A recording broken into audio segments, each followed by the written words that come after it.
Thank you. Good evening, everybody. Welcome to the Town of Douglas Conservation Commission meeting of October 6th, 2025. This meeting is being recorded and broadcast by local access programming and with remote participation available as provided on our agenda.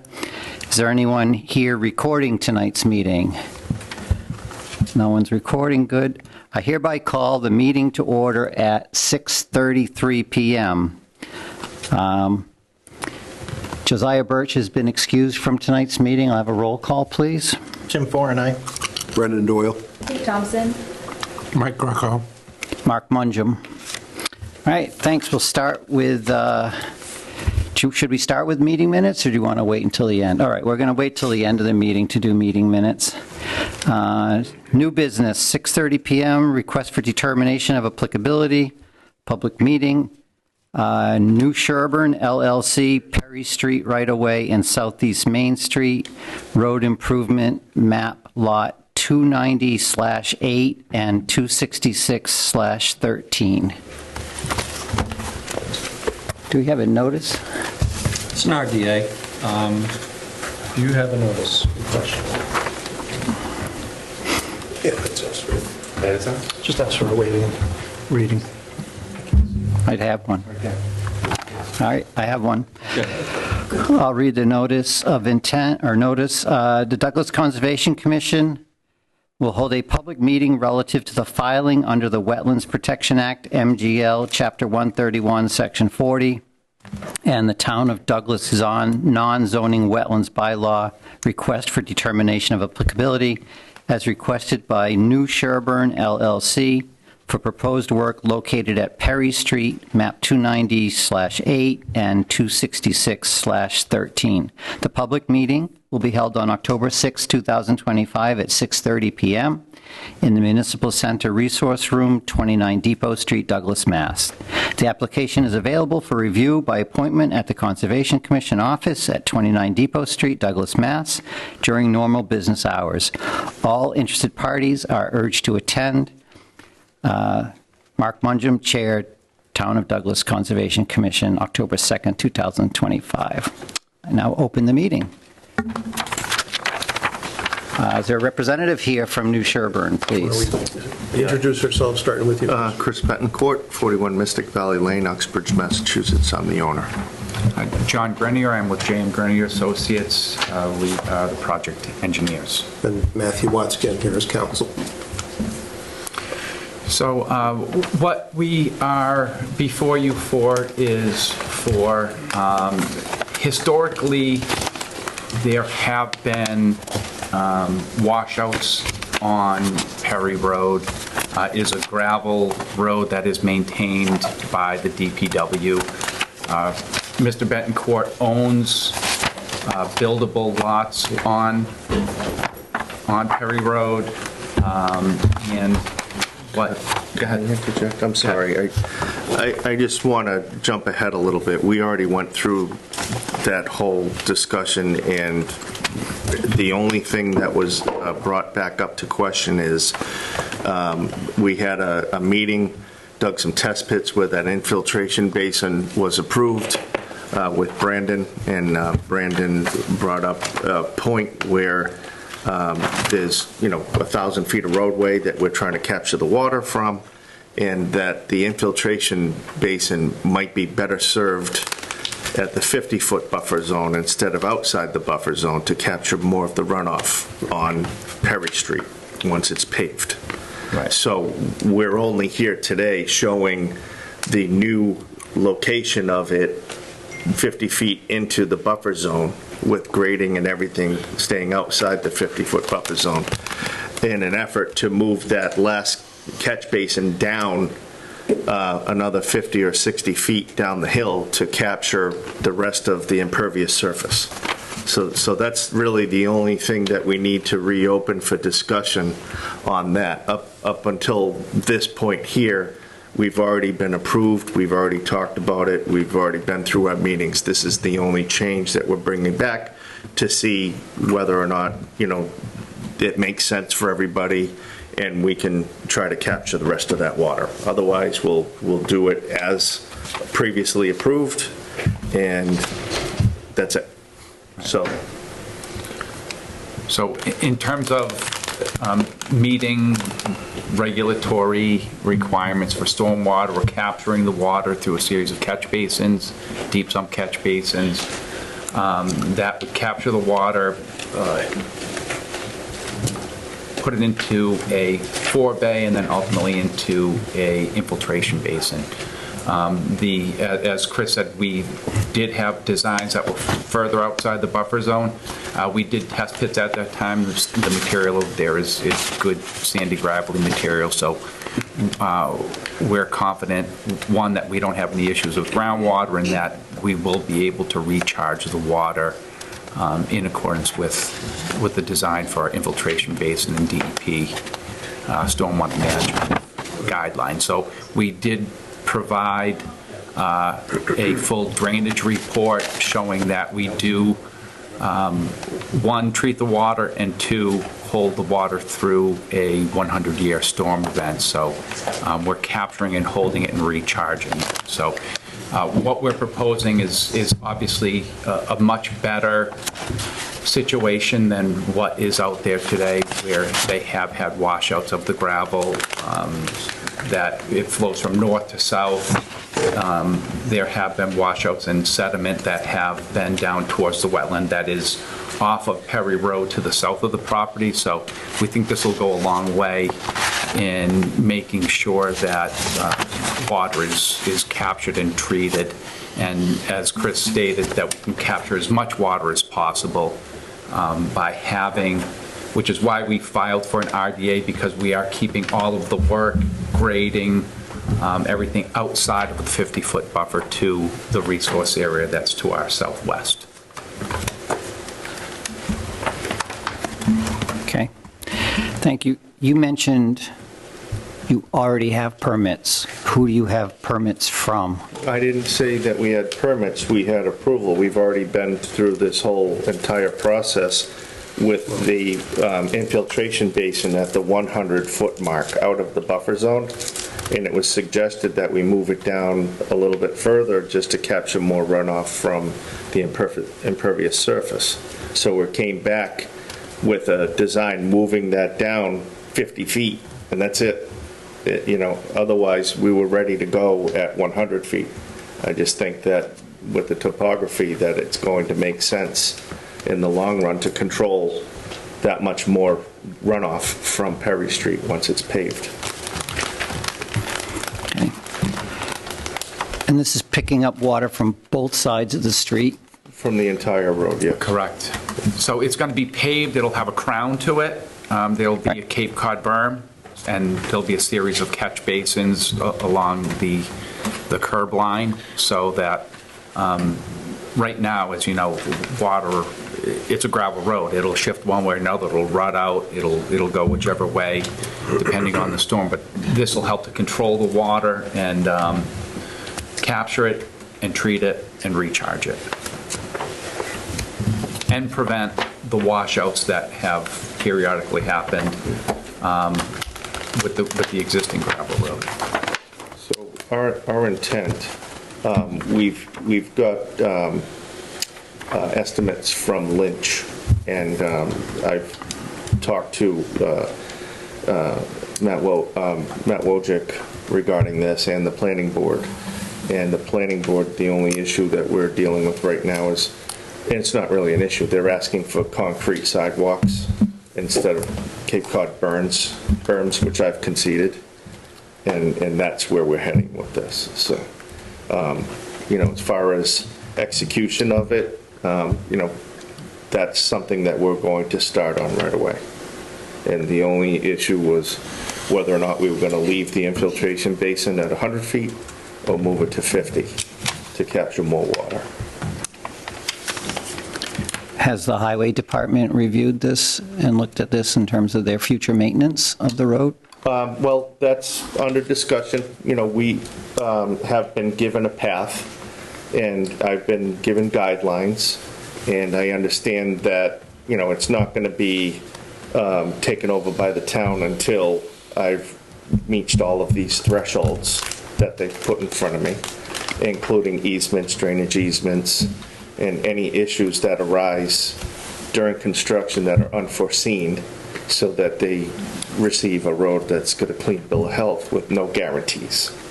So if we ace it, then they'll take a look at it and see whether or not it makes sense for the town to adopt it. And that's as much as I've received, and that's good enough for now.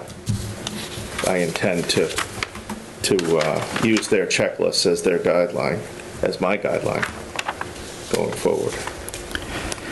And you just mentioned that the planning board may require you or has asked you not to do Cape Cod berms and to do a sidewalk instead? They want a concrete, we did have a meeting with them, and they said they're in the process of changing their standard design details for roads.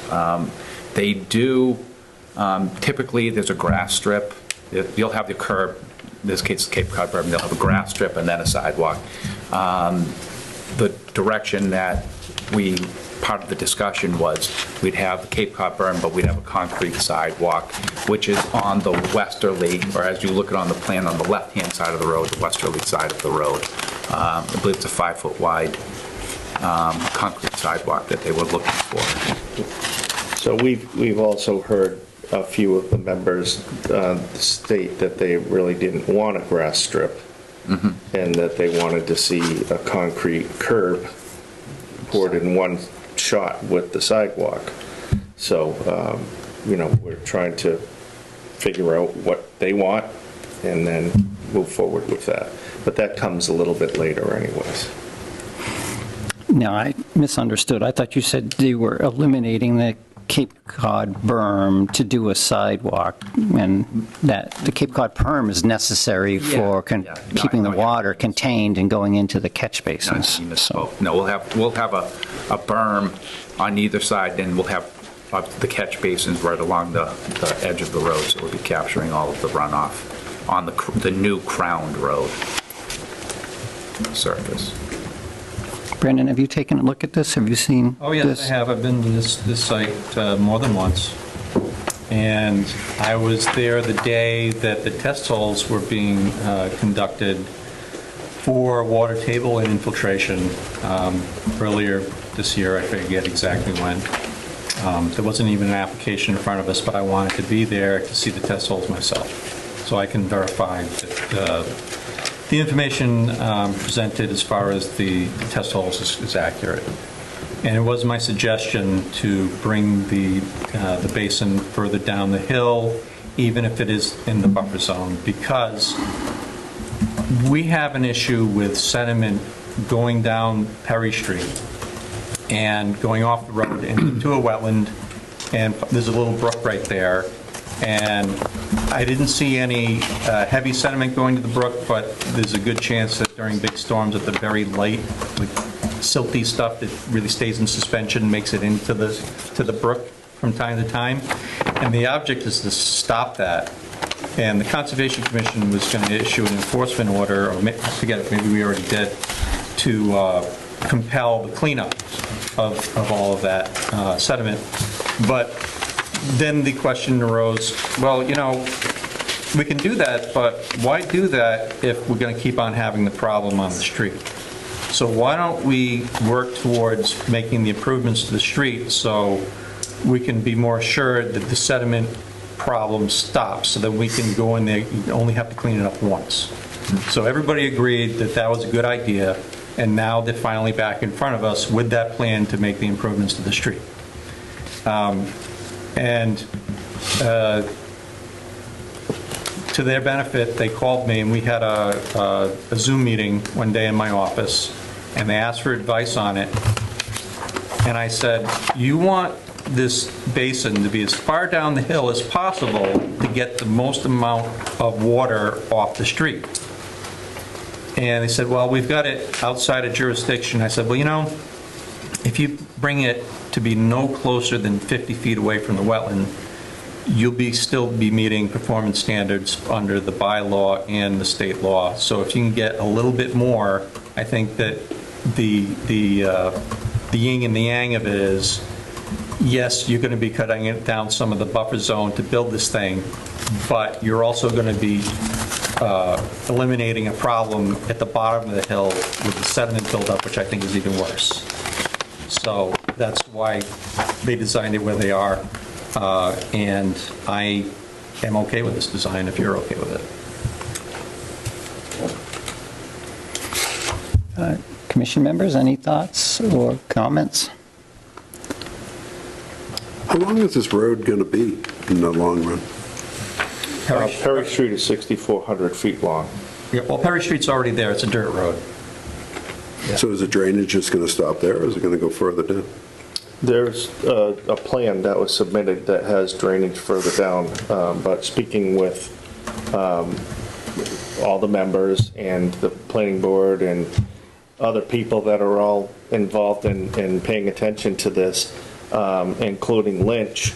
Lynch has been a name in this area for 50 years, and they pave a lot of the roads around here. So I've had meetings with them, and I have estimates from them, and they know how far they can have water stretch on pitches, and they're trying to create country drainage where it makes sense and carry water down to certain basins and infiltration areas. So we're doing the hill now, and then we're going to work our way through the rest of it as time permits. Right now we're up against winter conditions coming up. So, I'd love to do it all at once if I can, but, that doesn't seem realistic right now. But, once we get started, we'll know how quickly we can continue to go. If I may, what I suspect your question is focused on is there going to be additional work when the existing dirt surfaced road gets paved? Is there going to be additional work that's within Concom jurisdiction? And the answer is, at some points along the 6,000 linear feet, the answer is yes, and when we're ready to get to that part of it, we'll be back in front of you.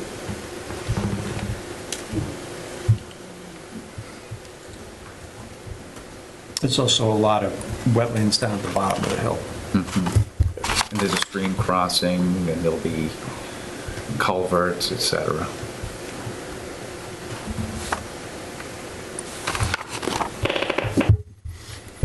Anyone else? Looking from Kate? Looking Jim? I'm looking to try to see what you're planning for a planting of the basin.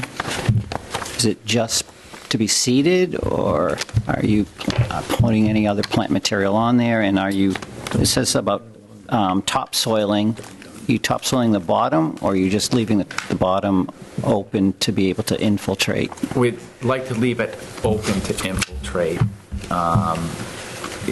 In the past, we've seen other basins either do a 50% sand and loam mix. It lends itself for more choking up. If you leave it as a sand bottom and there is good material out there, it'll infiltrate. It'll infiltrate better. I've seen other basins, multiple basins in a subdivision, and they get loamed, they get seeded.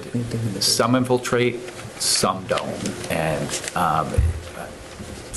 for the longevity of it, I think to leave it just a natural bottom is best.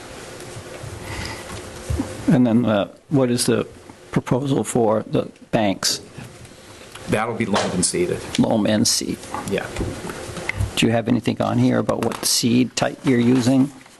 I know we have a 3-to-1 slope and, 4 inches of loam and seed, but we don't have anything for seed, a specific seed. Erosion control mix? If you'd like to condition that, we'll have it as an erosion control mix.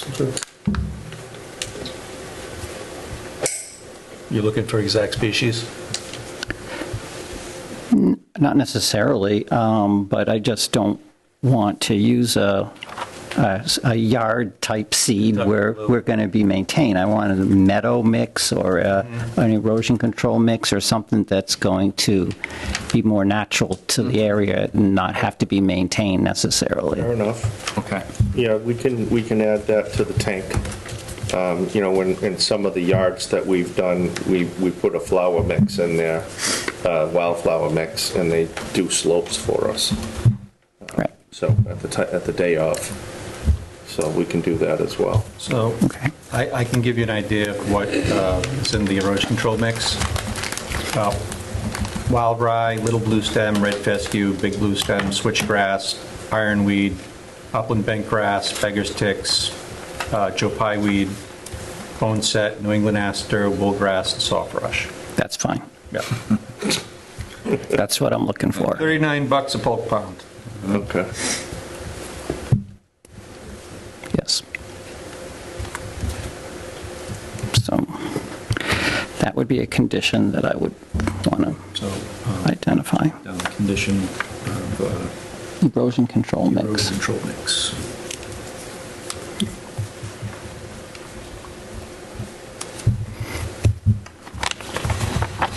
Any comments from anybody in the gallery? I have another question too. Wait 1 minute.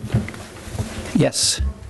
Hi, I have a question as to the map and lot numbers that are brought up on this first part. Okay. We all know who you are, but could you state your name and address? Sue Perkins, 148 Wallen Lake Road. I see that the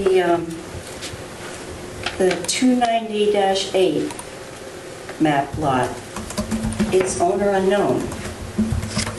And when you go on that, it refers to another one that is in the 6th old business, that's 269 lot 13. Is this same lot? Lot 13 is part of 275 acres that is on the interior of Perry Street, Southeast Main, Pine, and Orange that we own. So you can see up there that it's come all the way to Perry Street This one? in the yellow. No, outlined in yellow. Okay, Yeah. 13. So this 13 is owner unknown, though.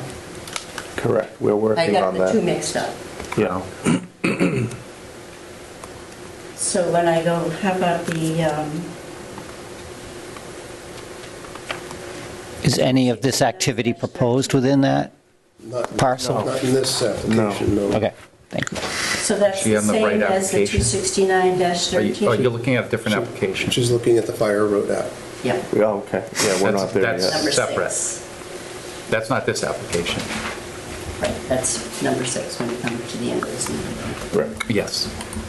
All right, no, I got that mixed up, so yeah, that's owner unknown, but yet you put in the other one and it comes up with that one too, I thought. Okay, 13 is the big parcel, all right. I'd like to give you a map we have made by Central Mass Regional Planning about a year ago. It shows the sensitivity of this area. And there's also a very important possible well site there, just for future. Thank you. So show me. Here's Perry Street, yeah, so Right. we're like up in this area, Right. right? So these show that this is IMAP 4 habitat and IMAP. Yep. And Yep. because I added the dashes because they didn't know how to overlay one on the other. Yep. This is my copy, I'd like it back to you. Oh, you can keep it. You guys can use it. I I know how- gave one to Board of Selectmen. Okay, all right, thank you. Thank you, just for Thanks. references of biomass. Very good. Thank you. Okay. Okay, you want to see it, Mark? Sure, let's pass it around.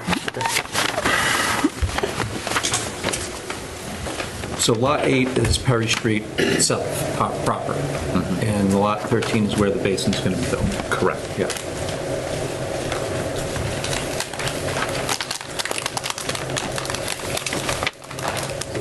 Lot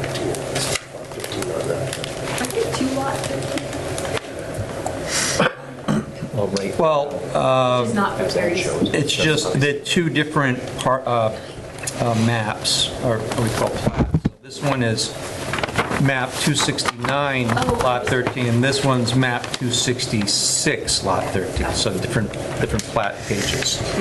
Yep.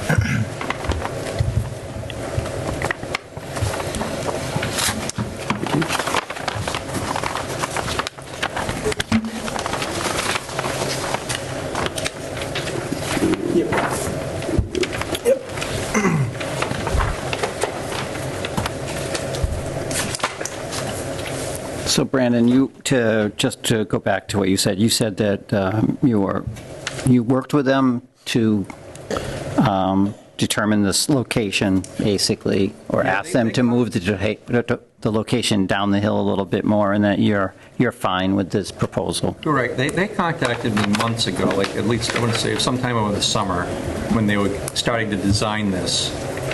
And we had a Zoom call, I'd say lasted about an hour. They were asking for input. And they've done basically everything that I suggested. And I thought that bringing the basin down a little bit would get greater catchment, which would then lessen the amount of erosion and, any runoff going down the hill. And given the choice between the two evils, I thought that taking about 50 feet of the buffer zone as opposed to having a continuing sediment problem in the wetland itself at the bottom of the road, it's better to create the basin to fix the problem in the buffer zone than to continue having sediment in the wetland itself. So that's my take on it. Okay. So moving it down 50 feet? They moved it down at least, yeah, they were completely out of jurisdiction before. Yep. And I said, well, why can't you move this downhill? Like, well, we didn't want to have to, didn't know if the Conservation Commission would approve it. I said, well, and then they'll remember this, I said, no guarantees, because I don't make the decisions, but my recommendation is bringing it down the hill in the buffer zone, no closer than 50 feet from the wetland, and that way get as much catchment as possible. And then you guys make the decision whether you like that or not. And the sizing of this basin is sized to the street being paved? Correct. And also, does it take into account future development of the land above it? Yeah, it also takes into account the catchment area of the runoff that would be coming onto Perry Street from the adjacent parcels, which is a lot of the properties that are on the easterly side, they flow away from Perry Street. So it's primarily some of those, you can see like a little knob there that's just to the north of the basin. There are some of those areas that flow down to.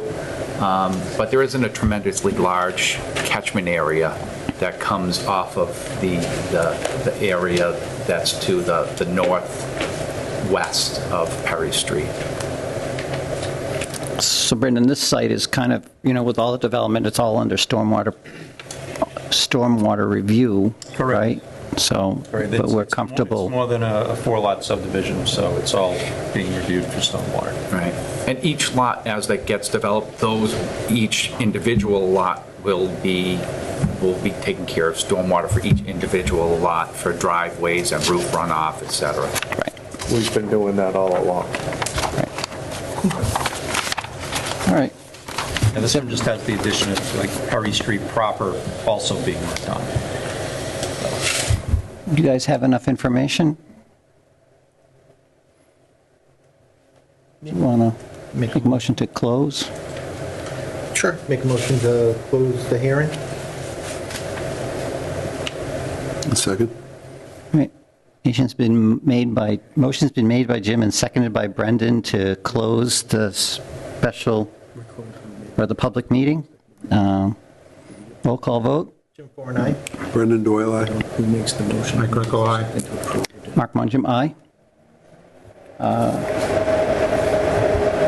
You want to make a motion To to approve a the, negative yep, determination, but with the condition that the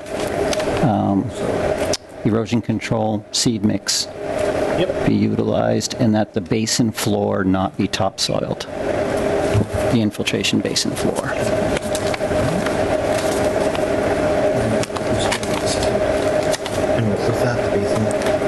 Of the basin? The infiltration basin floor would not receive the topsoil.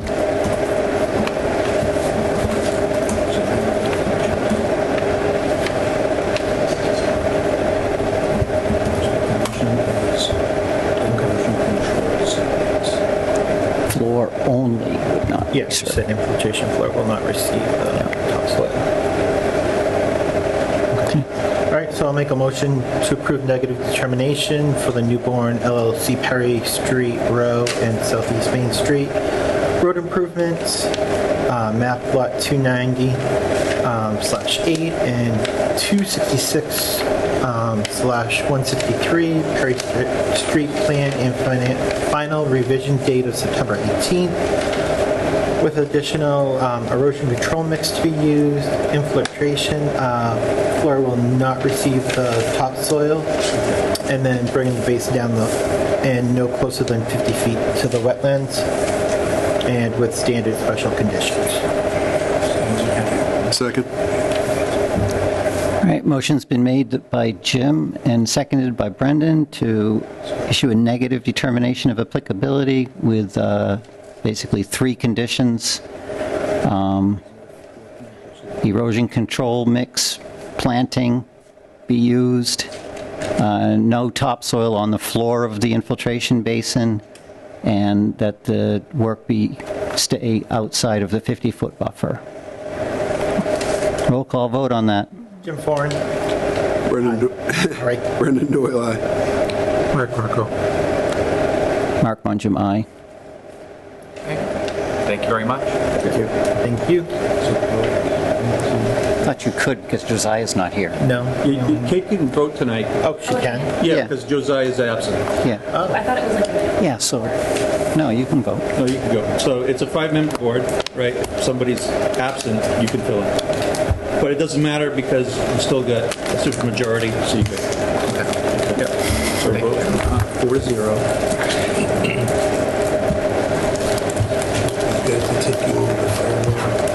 Thank you very much. Can you stick around for the firework because it is on the agenda? Yes. Should we just do it now, or we'll step away and then come?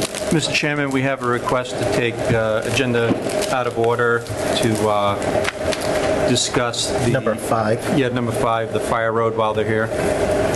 I don't know, they've continued this so many times, I'm not so sure I want to give them the benefit of jumping ahead of 4 other I'm just Uh-huh. people. stating the facts. Sure. Thank you. All right. You're going to remain as Josiah absent. Why don't I jump in? 1 minute. I'll now open the public hearing for item number 5, notice of intent, Christopher Betancourt, 0 Perry Street, Fire Road, map 269, lot 13 and 14. Okay. Restate who you are again, please. I'm Matthew Watsky here as counsel for the applicant, New Sherborne. John Grenier, James Grenier Associates on behalf of the applicant. Chris Betancourt, 41 Mystic Valley Lane, Uxbridge, Mass. Owner. Can you hear them okay? So if the board is able to display the plan that was prepared by Deprete Engineering, that would be a good place to start, just to sort of bring you back up to speed with what we're talking about. Yeah. It's been so long, It's been a long I time. forget where it was. So it's Perry Street.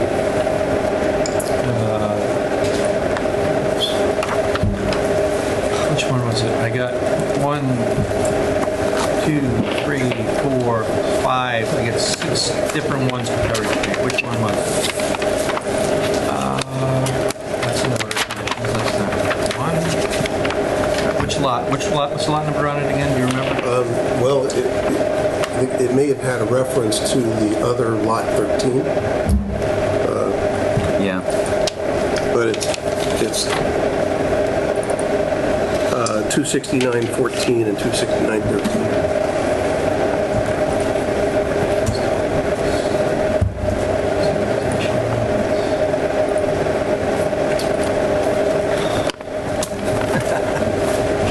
Just technical fire.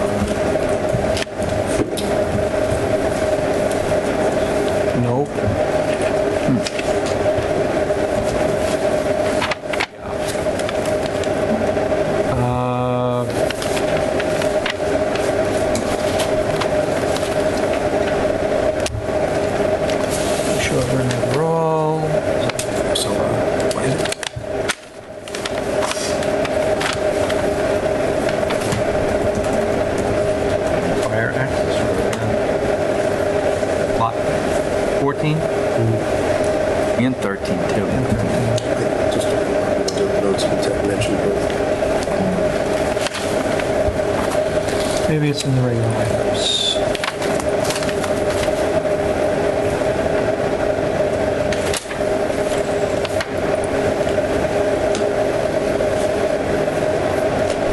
It's 60, no?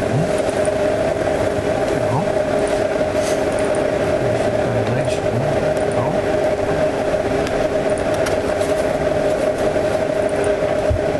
I'm sure. Lot 6, Lot 7, Lot 8, Lot 10, Lot 11, New Sherburne overall, Lot 5, Southeast Main Street, Orange Street, 299 Southeast Main Street, 287 Southeast Main Street, Perry Street, Road itself, New Sherburne, 0 Perry Street, NOI, New Sherburne. That one has an order of conditions draft. Did have, what's the,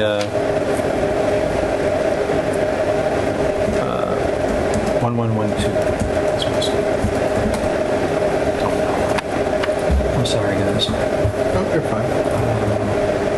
Pictures, do I have pictures?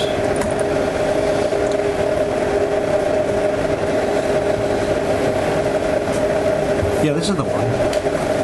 Problem is that I have very little other than some pictures and a draft order of conditions for this one. I'll submit a booklet.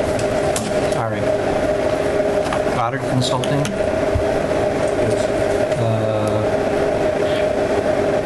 Okay, the plan should be. Sorry, it's a minute.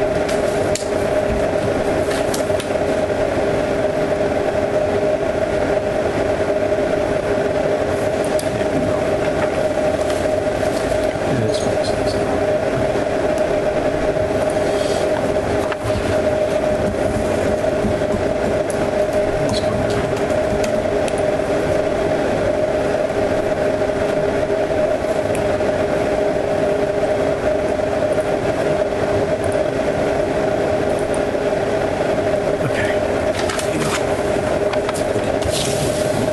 There we go. Can you zoom in onto the locust part of it in the top left corner? There we go. So, and for the members of the Commission for the Public, I'm Matthew Watsky. At the last meeting that we just had, a member of the public stepped up and asked about the lot that's map 269, number 13.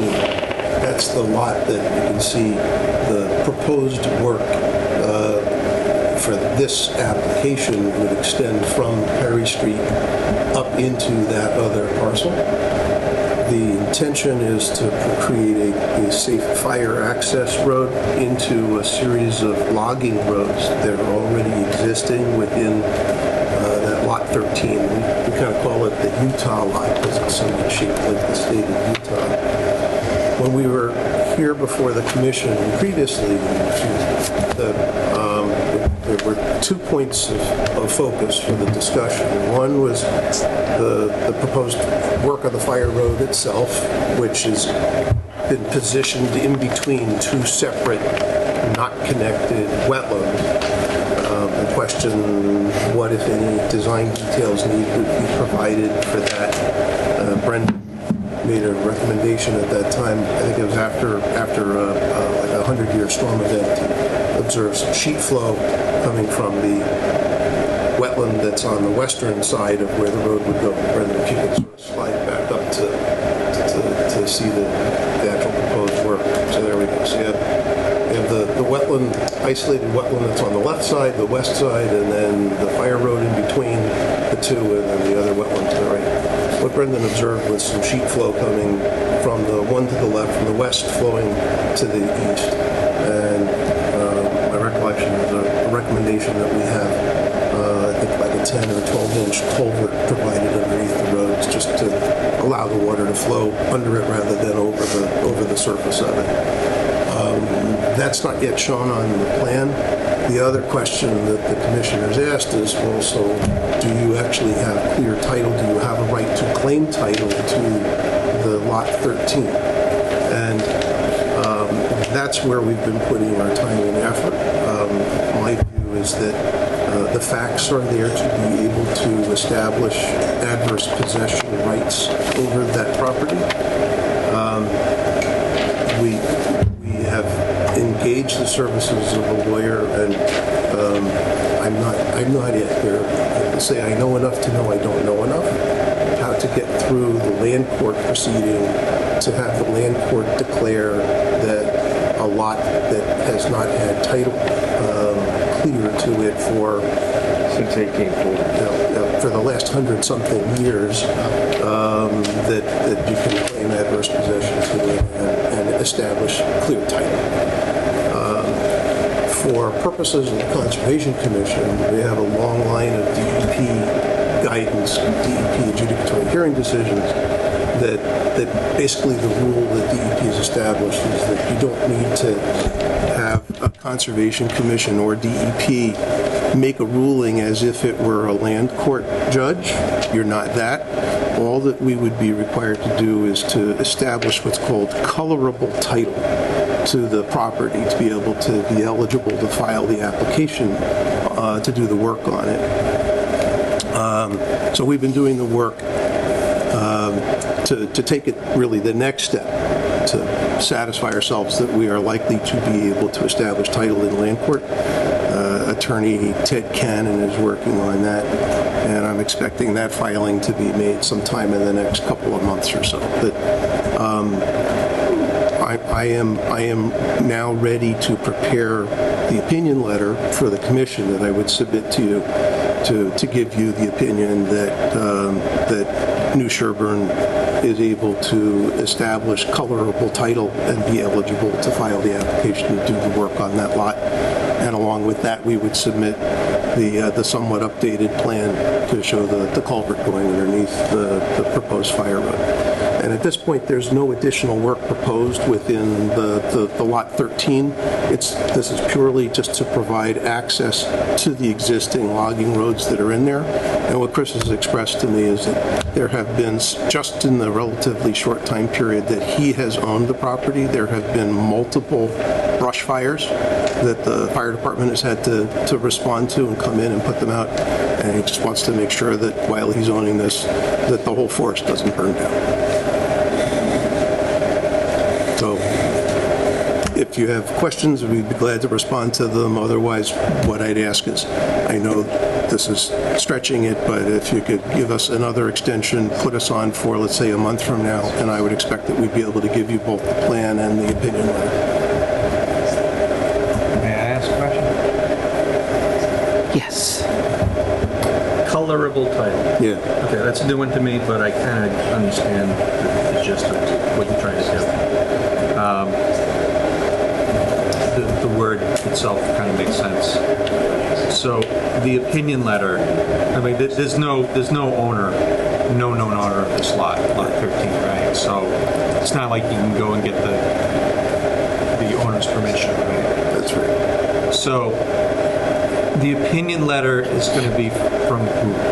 Who is that going to be from? I would provide the opinion letter, and the basis of the claim, and it's a DEP term, a colorable title, although the courts have used it in some circumstances, is a claim of adverse possession. So we would include in the opinion letter the standards that one needs to meet in order to qualify to claim adverse possession, which is a minimum of 20 years of open, notorious, uninterrupted use of property that is inconsistent with anybody else having title to it. So this is property where the logging roads have been in place for decades and decades. The property has been logged, and really the only entities that have logged it are either Chris or his predecessor.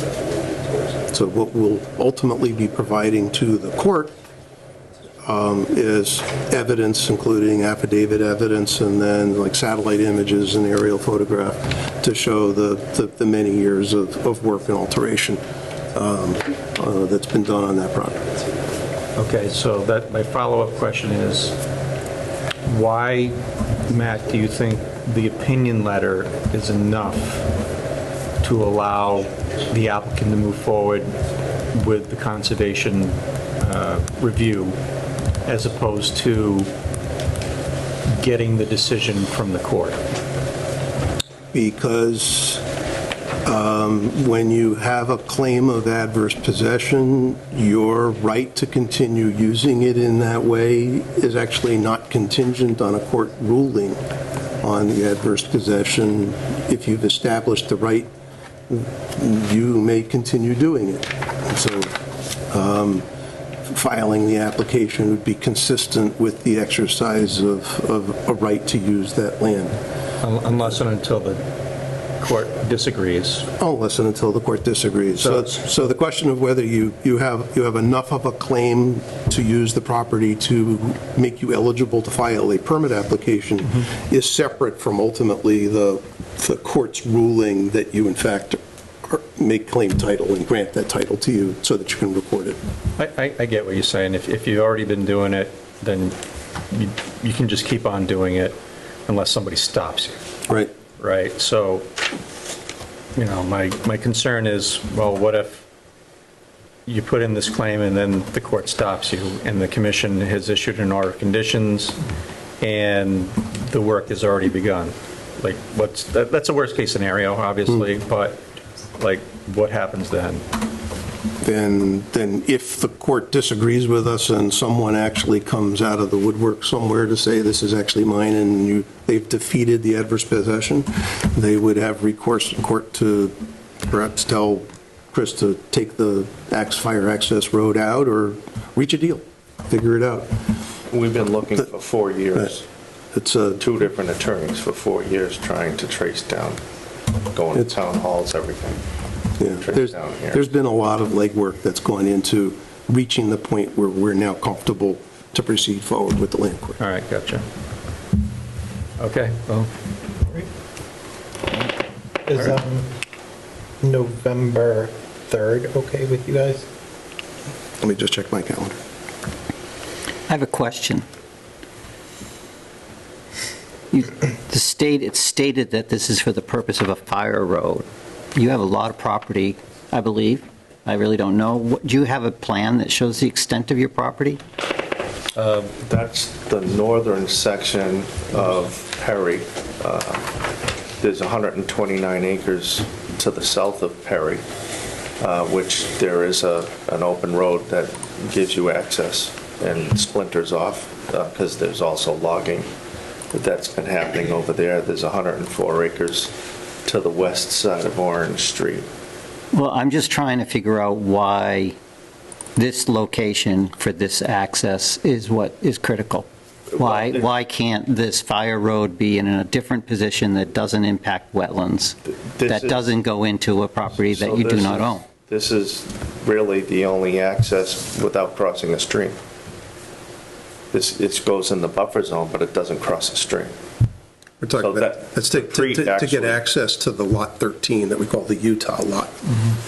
This is the point that you can get in without crossing a well. Right.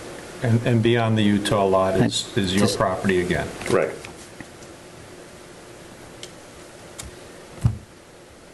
I know, I can see the wheel spinning. I know what you're thinking. Yeah, I mean, I just don't understand the criticalness of this location for this purpose.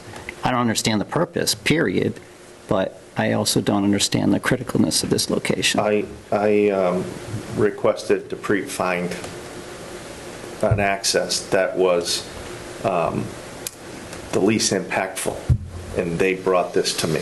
And so we pursued it based on their findings. It's nothing that I said, I want it here. They're the ones that came to me and said, this is in between two wetlands, you're in the buffer zone. Everywhere else that you have access, you actually have to cross through wetlands. And so there it is. I mean. So if we pull back, Yeah. this piece of land that you are going across from, you have access, you have frontage on Perry Street at this Right. location. Right. So that's AP 269, lot 14. What's the extent of that lot? Same extent of this lot. Well, I mean, right now, that's a parcel that I bought. And that's all it is. It's not a lot, it's a parcel. Parcel. So here's lot 14 in yellow. Here's lot 13, the Utah lot, which Which they don't own. they don't own at the moment. I don't get it. They're trying to move through at first possession, and then we go into the big, what I call the big lot, lot 13, which is beyond that. And the frontage lots on, Right, and then you get all the frontage lots on all the other streets, yeah. But then in the blue, you see the streams that run north-south. Yep.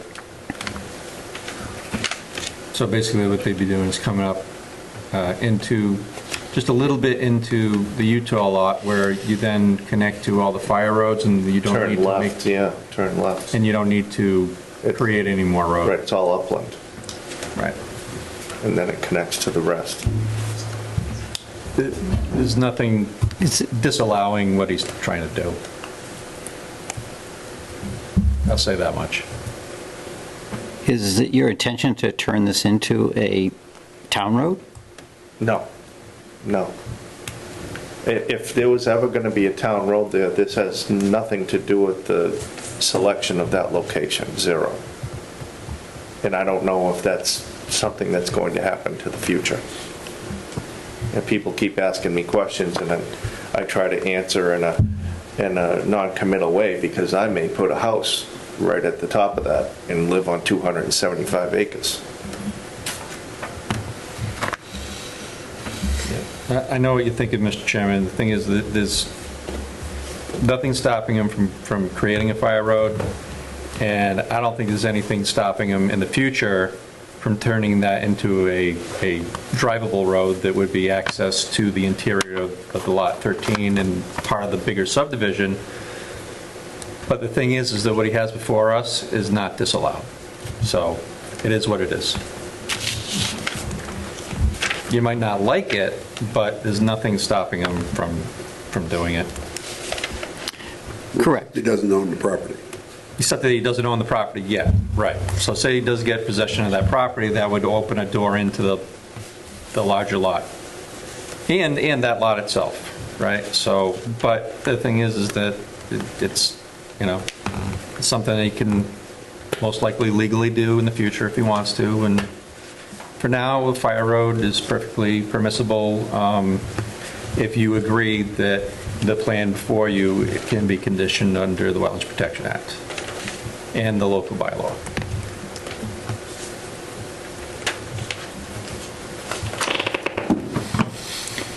So if I'm hearing you right, though, they want to suspend till next, postpone till our next meeting. Right, because Attorney Watsky is going to write that opinion letter, which he believes is the commission's permission to allow the application to move forward. Because it was suspended, because part of the road is proposed on that lot 13 that nobody owns, and you can't propose work on land that's not your own without the owner's permission. Right. Right? So they're in the process, and there's no owner, so they're going through the adverse possession process. And my question was, there's a letter for the attorney working for the person try to get, you know, opinion letter from the attorney working for the person who's trying to get the lot enough to allow the commission to legally move forward with approving an application as opposed to getting the actual decision from the court. This is one I have never seen before. I think I've seen this kind of situation once before in 27 years of doing this, and I've never gotten into it like this deep before. So I can't give you any good guidance. But Town of Douglas does have a good town council, and that question can be asked if you would like me to do so. I'd be happy to have you send my opinion letter to Jay, let him give I don't guidance on think it. That's fine. Jay's the town council. No, he's not. He's, let's just say no longer town council. Oh, Yeah. great. Have you reviewed the wetland delineation? Yes, I have. The wetland delineation is fine. All right. But like Attorney Watsky was saying, when I was there, I did see sheet flow. Let me go back.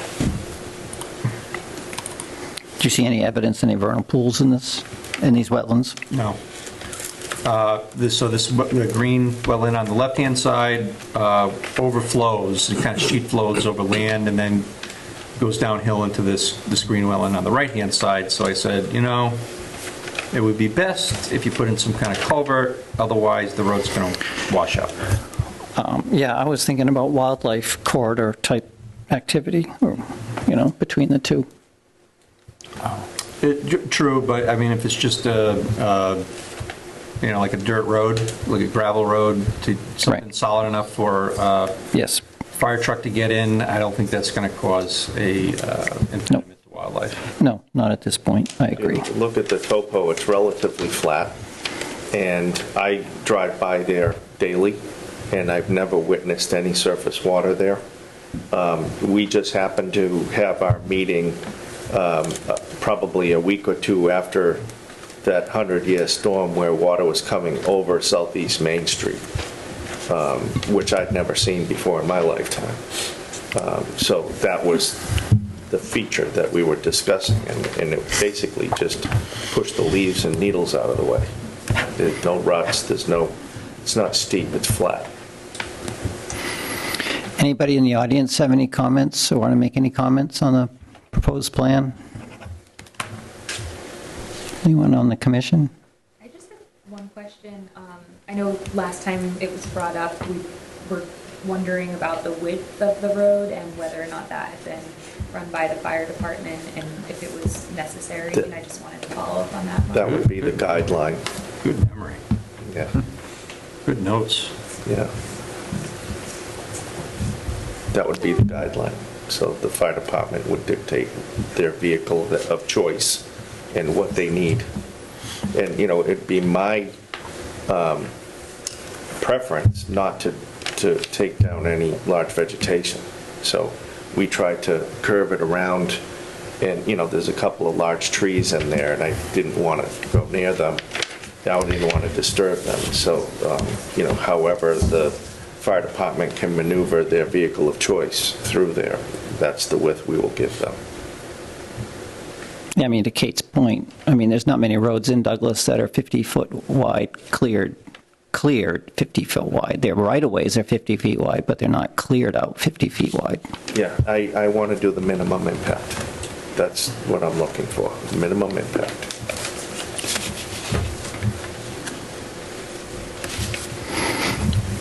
All right, Make a motion to continue, okay. please.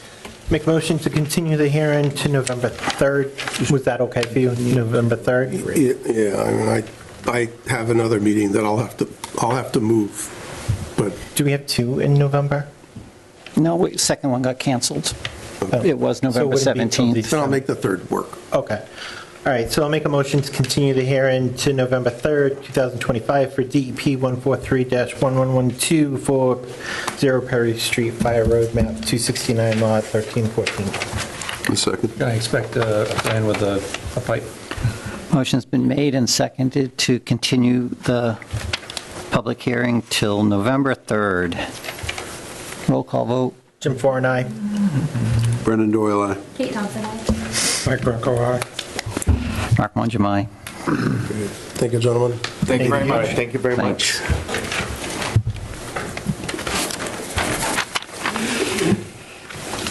All right. We need to get the things to sign for the first New Sherburne one. Right. Item number 2, 6:30 PM, notice of intent, DP number 143-1127, public hearing continued. Notice of intent for Sunam Tamang, 17 Arnold Road, for septic repair, map 284, lot 87. Thanks for your patience. Meeting's now open.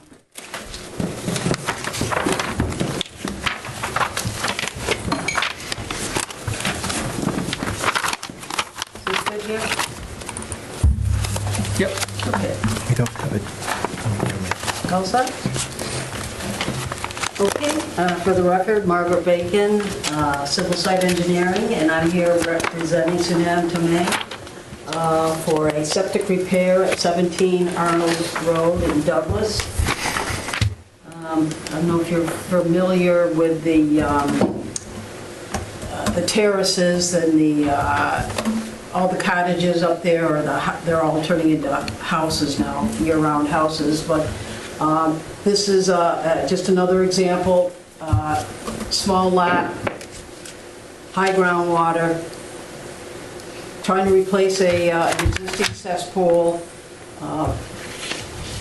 The existing house or cottage has been upgraded. It's a two-bedroom cottage. And so they're right here, just to get your bearings, Arnold Road.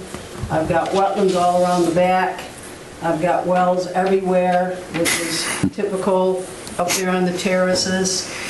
And here's the cesspool right here. So we're trying to replace that cesspool with a Presby system. And so here's the well for this property. I have wells across the street, and I have wetlands. And there's really, so I'm asking for numerous waivers. I've already been to before the Board of Health, and I have all the waivers listed over here. Waivers to wells, waivers to foundation, waivers to groundwater. It's unfortunate, but in situations like this, there's only one place the septic's going to go, and it's right here in the front corner of that lot. So I'm replacing this, and this is what's typical up there on the terraces. I have a typical cesspool, 6-foot diameter, probably 10 feet deep, right into the groundwater. So I have to take that little circle, and I have to replace it with a septic system that's Title V compliant, which this system right here is about 15 feet wide by 15 by 20. So I'm taking this cesspool, and then I design a system that's much bigger footprint, but it's up and out of the groundwater. And actually, the bottom of this system is about 1.5 to 2 feet above existing grade. So I have this orange thing right here is a wall. So this whole system is going to be about 3 to 4 feet above existing grade. The only way you could design it, so then you have to put a wall around it to catch the grading with the membrane. Otherwise, it's going into the living room. What is what? Otherwise, the dirt's going Oh, into yeah. the living room. Oh, you know, well, the problem is, yeah, I'd be grading right up to the front of the house, and this house is on a slab, so I don't have any foundation to grade up to. So that's why I have to have this wall to catch the grading. So if you go up there, you see the new ones that are getting built up there, and a lot of them all starting to have walls because it's the only way you can get them to fit. And is this type of system better than a tight tank or something? Tight tanks are always a last resort, you know, and tight tanks, in my opinion, aren't really, it's not really a good idea because, you know, they're going to be in the groundwater, and, you know, if you can put a system in there, you're much better off with something like this, which is up and out of the ground, you know. Tight tanks, you know, they have their issues, you know, long term, so that's why they're the last resort. If I couldn't do anything else, and I've had to put tight tanks in some places, but here I was able to squeeze this with a lot of waivers. And so I did go before the Board of Health. I notified all the abutters. On sites like this, I notify all the abutters. So I notified them all for the Board of Health, and then I notified them all for, obviously, for this meeting too.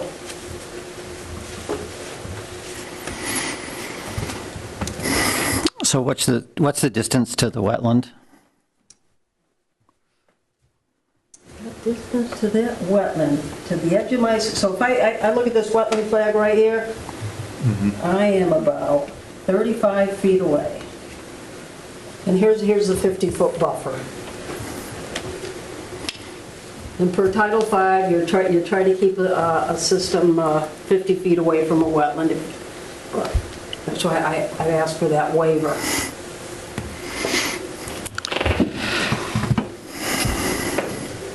Better than a cesspool. Well, it certainly is.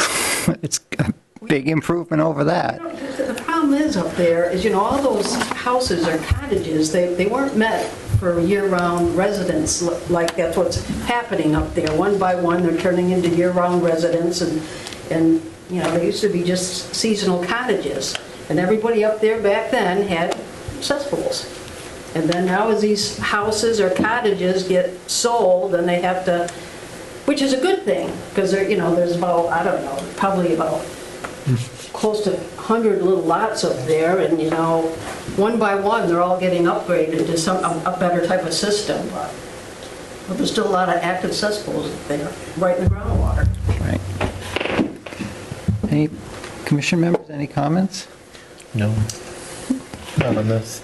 Brandon? Samantha did the review for this one. She had no issue with the wetland delineation, and she recommends standard special conditions.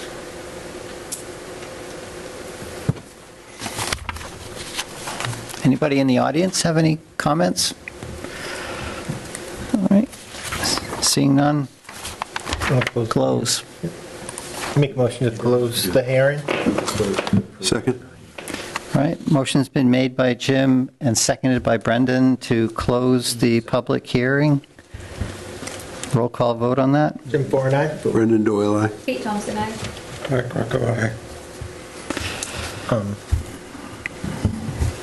So, Well, make a motion. Sure. All right, make a motion to approve the NOI for 17 Arnold, septic repair, map 284, lot 87, sewage disposal system plan dated 8/1/25 with the standard special conditions.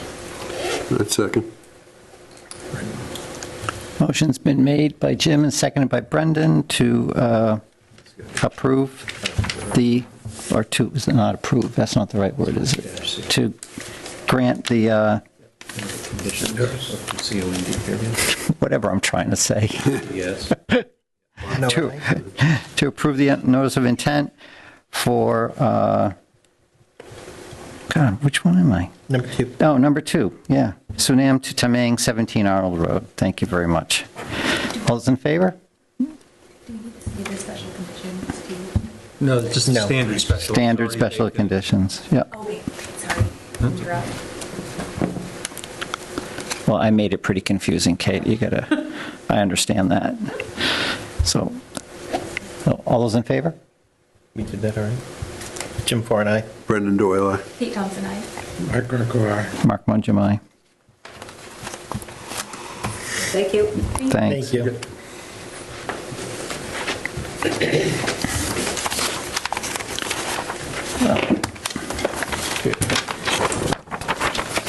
Next up is item 3.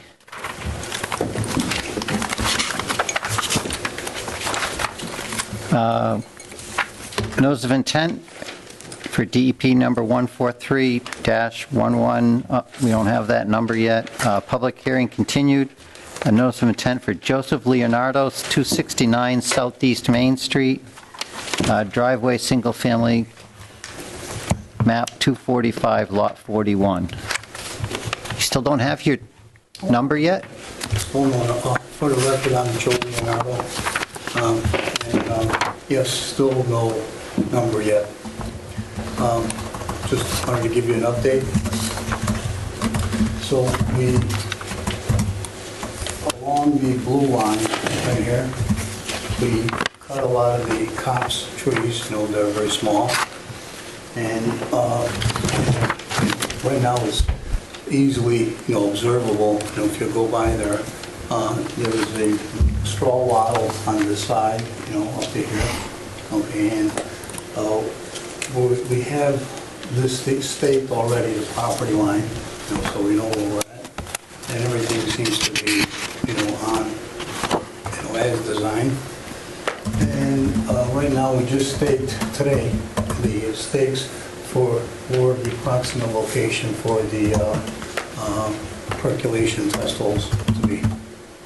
So we're working with the Board of Health to get the dates, for all the observers present, at which point then, hopefully within a couple of weeks, we'll know how that is and the approximate location. The other little new thing that came up, even though I walked the many times. Didn't show any interior stone walls other than the one down at the bottom here. This one right here, okay? But in actuality, there appears to be another one right along in here where it says the limit of disturbance. And so I'll be having a new drawing, showing that stone wall along there. So that kind of will also be a nice aid in terms of making sure what's disturbed and not disturbed. So right now, no big trees have been cut, nothing bigger than, I would say, 3 inches. So a lot of those logs are there, those up here there. And in the process of doing this right here, right now, there is one monster tree right about here at this corner that it would take about 3 of us, at arms, maybe we can go around it. So there's some big guys. So I finally saw a tree that's older than me, which is good. So right now that's the case, and we're still waiting for the number, but we will proceed, so that I'll be able to do the percolation test holes and find out what the next steps are going to be. Okay. Any thoughts or comments? Anybody? Not at this time, I don't. All right, great. Thank you for the update. Appreciate it. Let me make a motion to continue. Yes. I guess we do need to do a continuant, don't we? Yep. Sure. Make a motion to continue the hearing until October 20th for 269 South East Main Street, map 245, lot 41. I'll second. Motion's been made by Jim and seconded by Brendan to continue this public hearing till October 20th. Roll call vote. Jim Farn, aye. Brendan Doyle, aye. Kate Thompson, aye. Mike Greco, aye. Mark Mongemai. Thank you. Thank you very much. No, you got it. I asked. Just the first thing. I know. Hey, Brandon. Okay, next up, item 4, 6:30 PM, notice of intent, DEP number 143-1124, a public hearing continued for Jacob Arsenal, 48 Northwest Main Street, single-family home, map 199, lot 34.01. Someone here for that? Been continued to November 3rd, Mr. Chairman. We should continue it? Yeah, you should Okay. continue to 11/3. All right. So I want to make a motion to continue the public hearing to November 3rd. I'll make a motion to continue to November 3rd, 2025. I will second. Motion's been made by Jim and seconded by Brendan to continue this public hearing till November 3rd at 6:30 PM. Roll call vote. Jim Farn, aye. Brendan Doyle, aye. Kate Thompson, aye. Mike Greco, aye. Mark Mongeum, aye. Thank you. Right along. Enforcement. Do we have anything to talk about on Lake Shore? No. Okay. Unfortunately not. They're on there. It was continued today, but there is no movement on DEP's part. There's no new information. And therefore, in my opinion, no new discussion. Okay. We're closing in on a year from when the DEP came out to the site. Yeah. God bless you. I don't know what to tell you, Mr. Chairman. All right, I don't Don't you know. know anybody there, Brandon? I do. Nobody's a bosom buddy, but I do know most of the staff there, but they're just not doing anything on it. The UMass clout just isn't what it used to be? No. And not everybody went to UMass, that's the problem. That is a problem. All right, moving on then, item number 8, request for certificate of compliance, DEP number 1430621, John Bombara, 288 Northwest Main Street, map 144, lot 11. Do I have have to read anything to open this? No, you don't. You've already read this in before. This is a certificate of compliance, not a public hearing for a notice of intent or an RDA.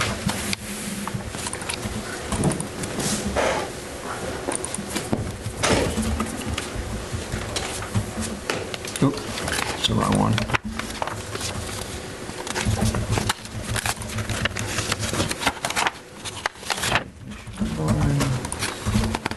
This one, 48 Northwest, no, 48 Northwest Main Street. 288. Yeah.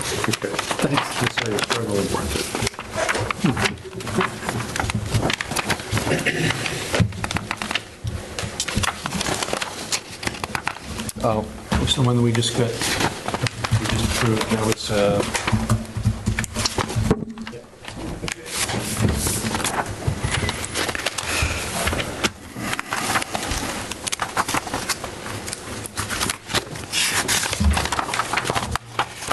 Okay, it's my understanding that this is for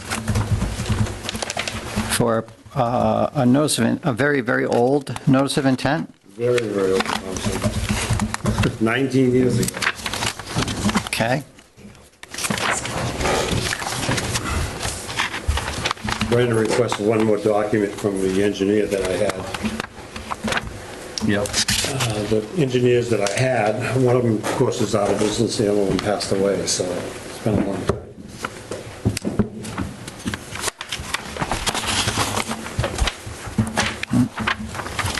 So what do we know about this, Brandon?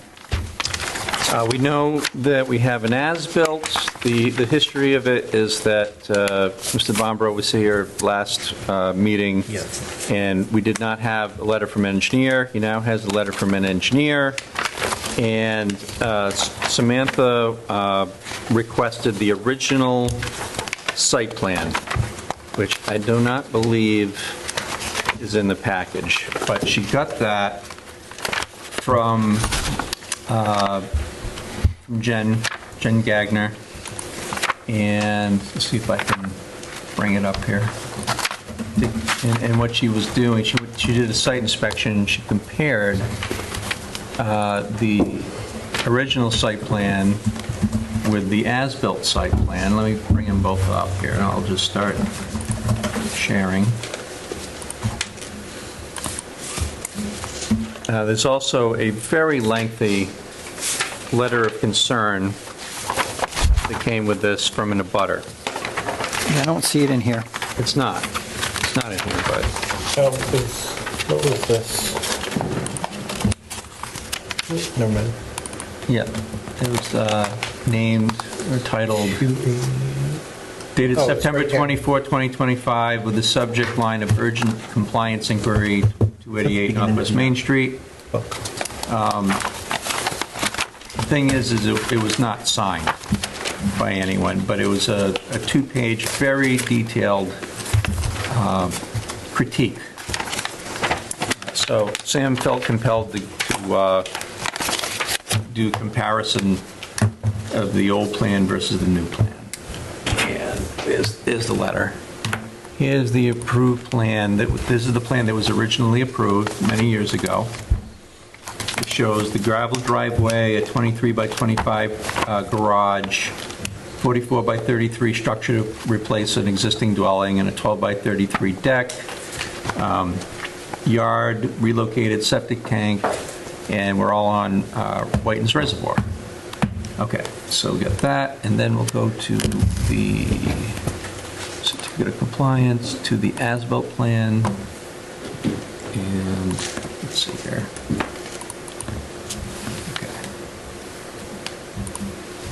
Let's move this over to here, and then we can kind of toggle between these two. There's no name on that letter? There's no name, so I am taking it with a grain of salt. I'm just curious, I haven't seen it. It came in, yeah. Does it have a date on it? Yes, it does. It was dated We received it on. September 24, 2025. And Very detailed. Douglas signed it in on September 30th. Right. All right, so the original plan shows a proposed gravel driveway. The driveway that was built was paved. Okay, then there's the issue of the retaining walls around the house. The original plan does not show retaining walls. There was a retaining wall on the north side of the house now. Okay, and then there's issues about drainage. Okay, and an irrigation system that was built that's not on the original plan. So I think that the two major non-conformances are the paved driveway as opposed to gravel driveway, and the retaining walls on the north side of the house. There's also a shed. There's a retaining wall right here on the lake side of the house. So they're just, none of this is on the original plan. So the engineer's plan does not call, the engineer's letter does not call out any of this. What's supposed to be done when an engineer does this kind of letter is that they're supposed to call out any of the additions, subtractions, differences between the approved plan and the as-built plan. And then make a statement as to whether or not they felt that the changes were substantial enough that the project cannot be considered to be built in substantial conformance. Like, it doesn't have to be perfect. Nothing's ever perfect. But is it close enough for the commission to approve it? And that's usually what I'm looking for. And, this anonymous letter, I'll say this much, it's not wrong. They did point out a lot of things that are there now that weren't there, was it 19 years ago? Maybe a little bit longer. Could you put up the new one itself? Because when you say the north wall, yeah, see here?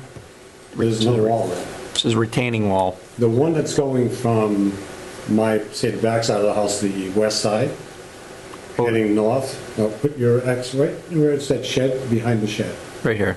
Yeah. That's my neighbor's wall. That's not mine. It must be on my property. I just didn't know that. It's right on the property, like it straddles the property line, and then you got this thing coming across. Yeah, that is mine. That's where the shed went. Okay, and then there's this little half circle thing right here. It has a flower there. But Brandon, what, if these were done 2 years ago, so now an engineer has to go in there and say, well, it was designed 20 whatever years ago, and now they do an as-built comparing it to today? Correct. The as-built that I had done a long time ago, we lost the original for the home, plus one for the Conservation Commission.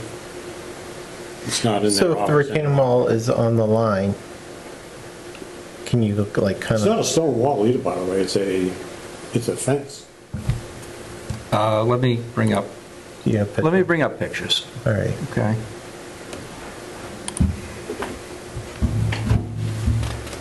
And then, See that little walkway on the north side too? sorry. You make the call. All right, that's heading north.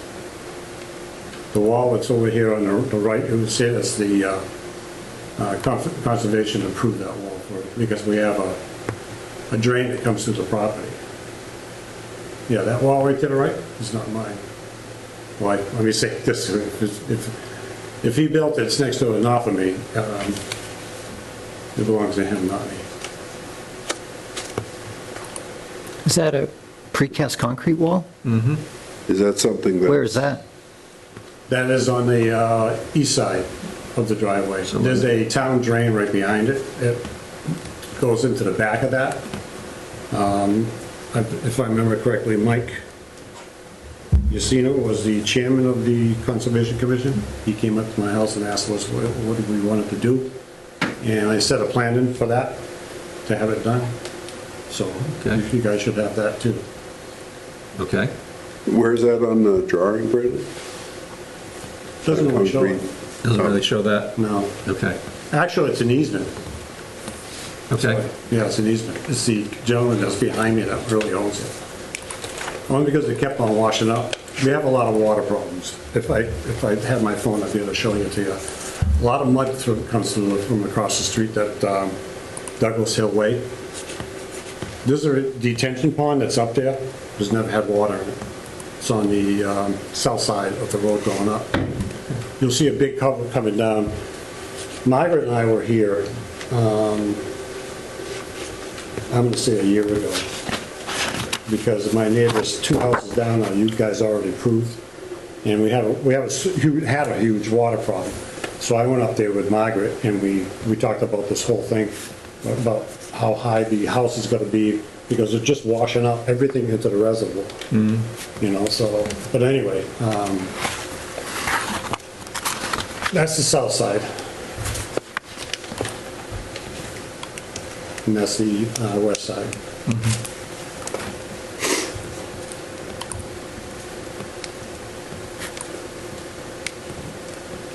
I imagine this retaining wall's been there for a long time. Yeah, it's, a lot of it was picked up after though. A lot of it fell over and stuff like that, but it's old. Yeah, it's We just talking a little. There's an in-kind repair, I presume. Yeah. I heard the story about these retaining walls in Sutton and Douglas. Back in the 1950s and 60s, the story is there was a magistrate in Worcester criminal court, whatever, district court, or Uxbridge District Court, one of the two. And when you had public community service to serve, he would send the able-bodied men to build the walls for the private residents along these lakes. And that's how a lot of them got built. It's true. Good use of manpower. This was, the reservoir was developed in 1858. Yeah. I was I was in the watershed district. I was chairman of it for 16, 17 years. I resigned a little while back. So how about this right here? Is this That is just wood on top. Most of it was there, you can see. It's still good, actually. I take my dock out every year because of ice. We drain the lake down to 6 feet every single year for ice and damage and growth around the beach areas. A lot of it is, a lot of people take and buy 5-6 yards of sand and throw it on in, so. But it's one of the cleanest lakes in the Commonwealth.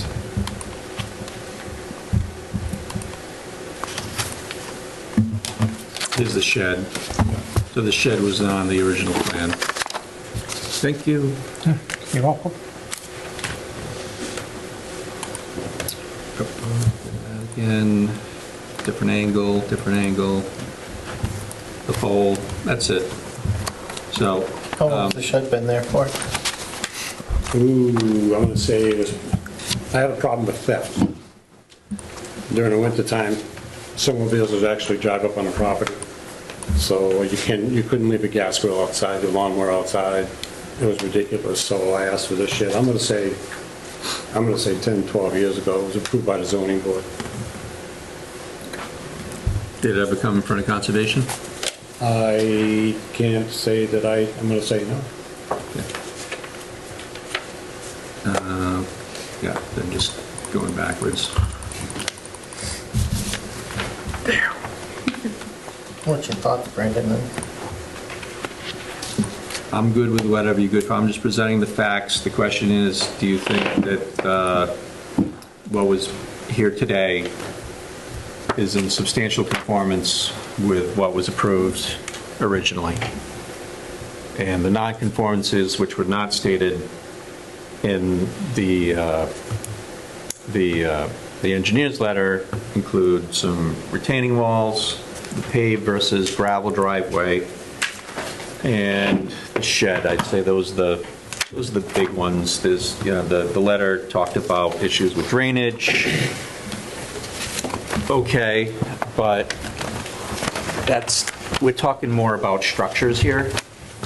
than drainage, especially being a single-family home. So the pave versus gravel driveway, the shed, and the retaining walls are the three big-ticket items that are different than what was on the plan originally. Do you think that this project is in quote-unquote substantial conformance with the original plan to give it a complete certificate of compliance? Do you not believe that and think therefore it should be denied or at least put on hold until a new application is submitted and gets approved for the non-conformances? Could you pass this around? Your call. Those are your options. Those are the facts and those are the options. So the shed, is that on a cement platform or just Blocks. blocks? It's 8 by 12. Okay. Where is the letter from the engineer? It's on the first. Should be very front of the front, yeah.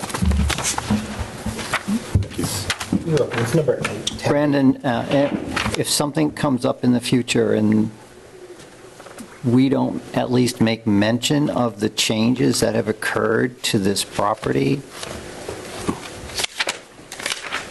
I don't know I don't feel comfortable about that. I mean, is there a way that the engineer's letter could address or at least state these changes that have occurred? The engineer's letter really should point out the things that are different. Right. And that way, it outlines for the commission the things that they should consider.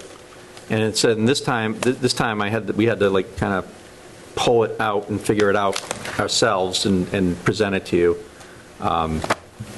So the as-built plan has it all. It's kind of a story in and of itself, right? So the as-built plan says a lot. But the thing is, you need the original plan, which we have, to compare it.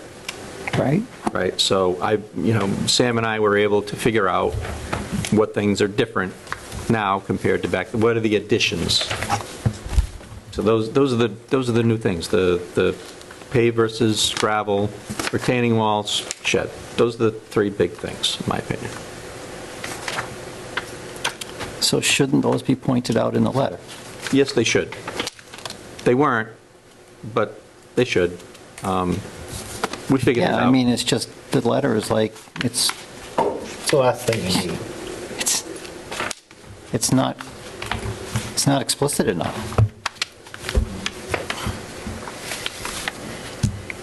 I mean, I'm not comfortable approving a certificate of compliance without having these items identified in the letter as being different from what the original plan was. Right.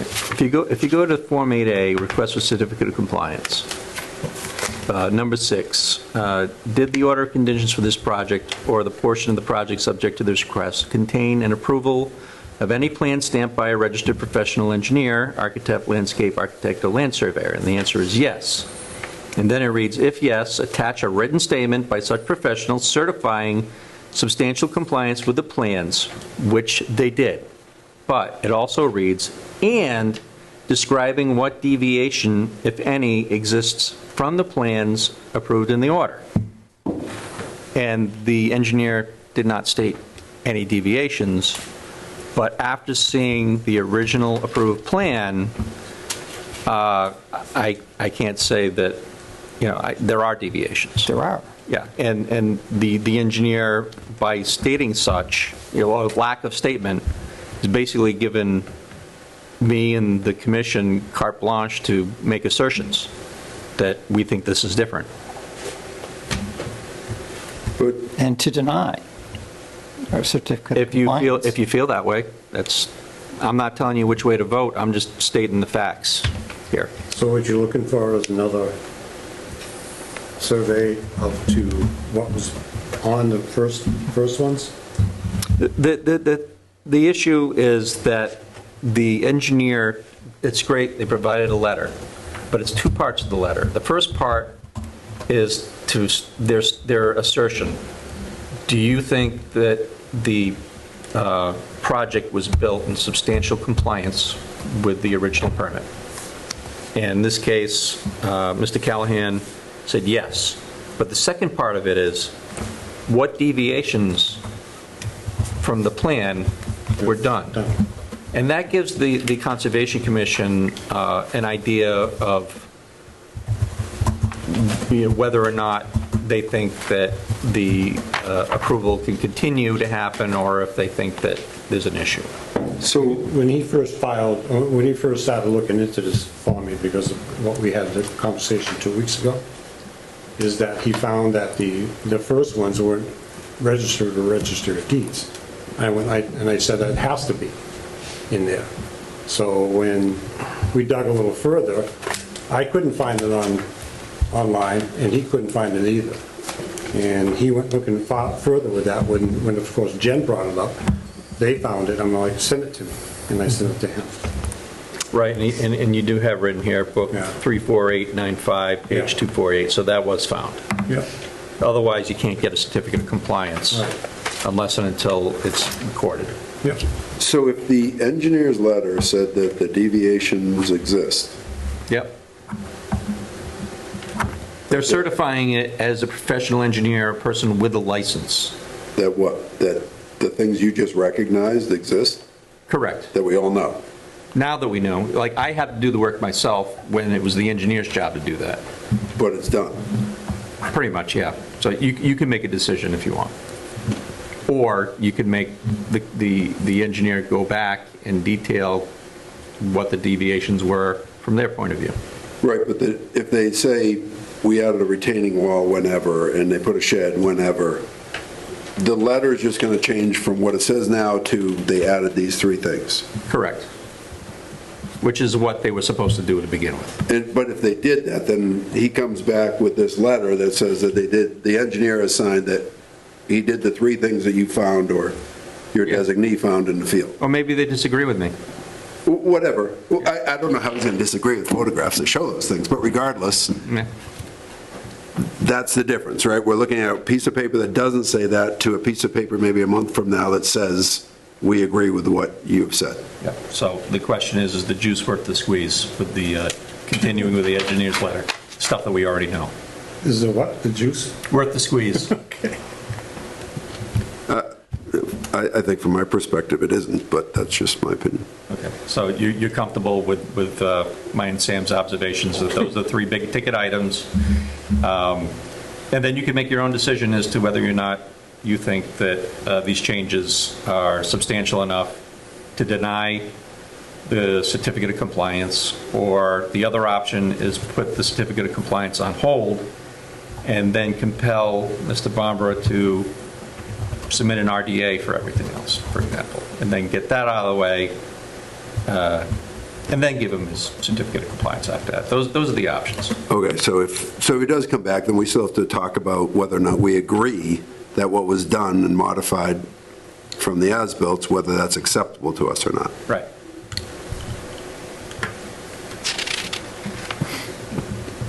What's your thoughts on that? Well, hold on. Here's a way to think about it. Do you think that the extra things that are on here require a separate application, like an RDA or a notice of intent? Do you think they require a separate application, or can they just be thrown into this order of conditions that was already done and call it a day? My concern is the paved driveway, just because it's an impervious surface and it's within the buffer zone, right?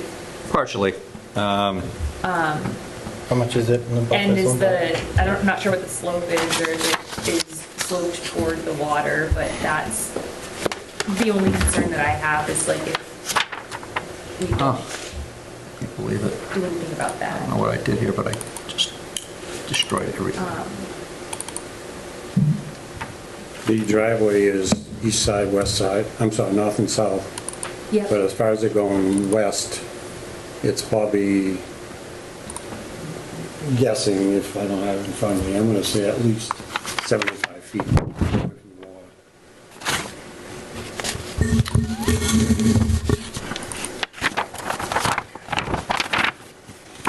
How far is the shed from the water? How far is the house away from the water? That's lines up with it. I have no idea off the top of my head. Yeah, and the plan doesn't show that either. The only good thing with would be nice. the shed, at least it's on blocks, so it's not another non-pervious, you know what I mean? So,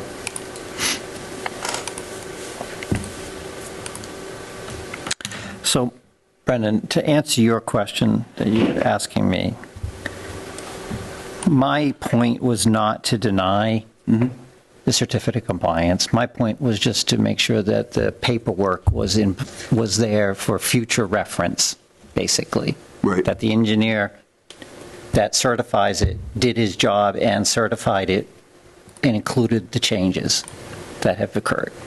That was my feeling. Yeah, Mike? Not to deny, not to push it down the road and have an RDA and all that. I just, because it's already 20 years, almost 20 years it could old. have been done 15, 20 years ago, exactly. Well, that was, It's like- and I wasn't trying to argue as much as make sure I understood what the difference was. If we do go back to the engineer, what happens then?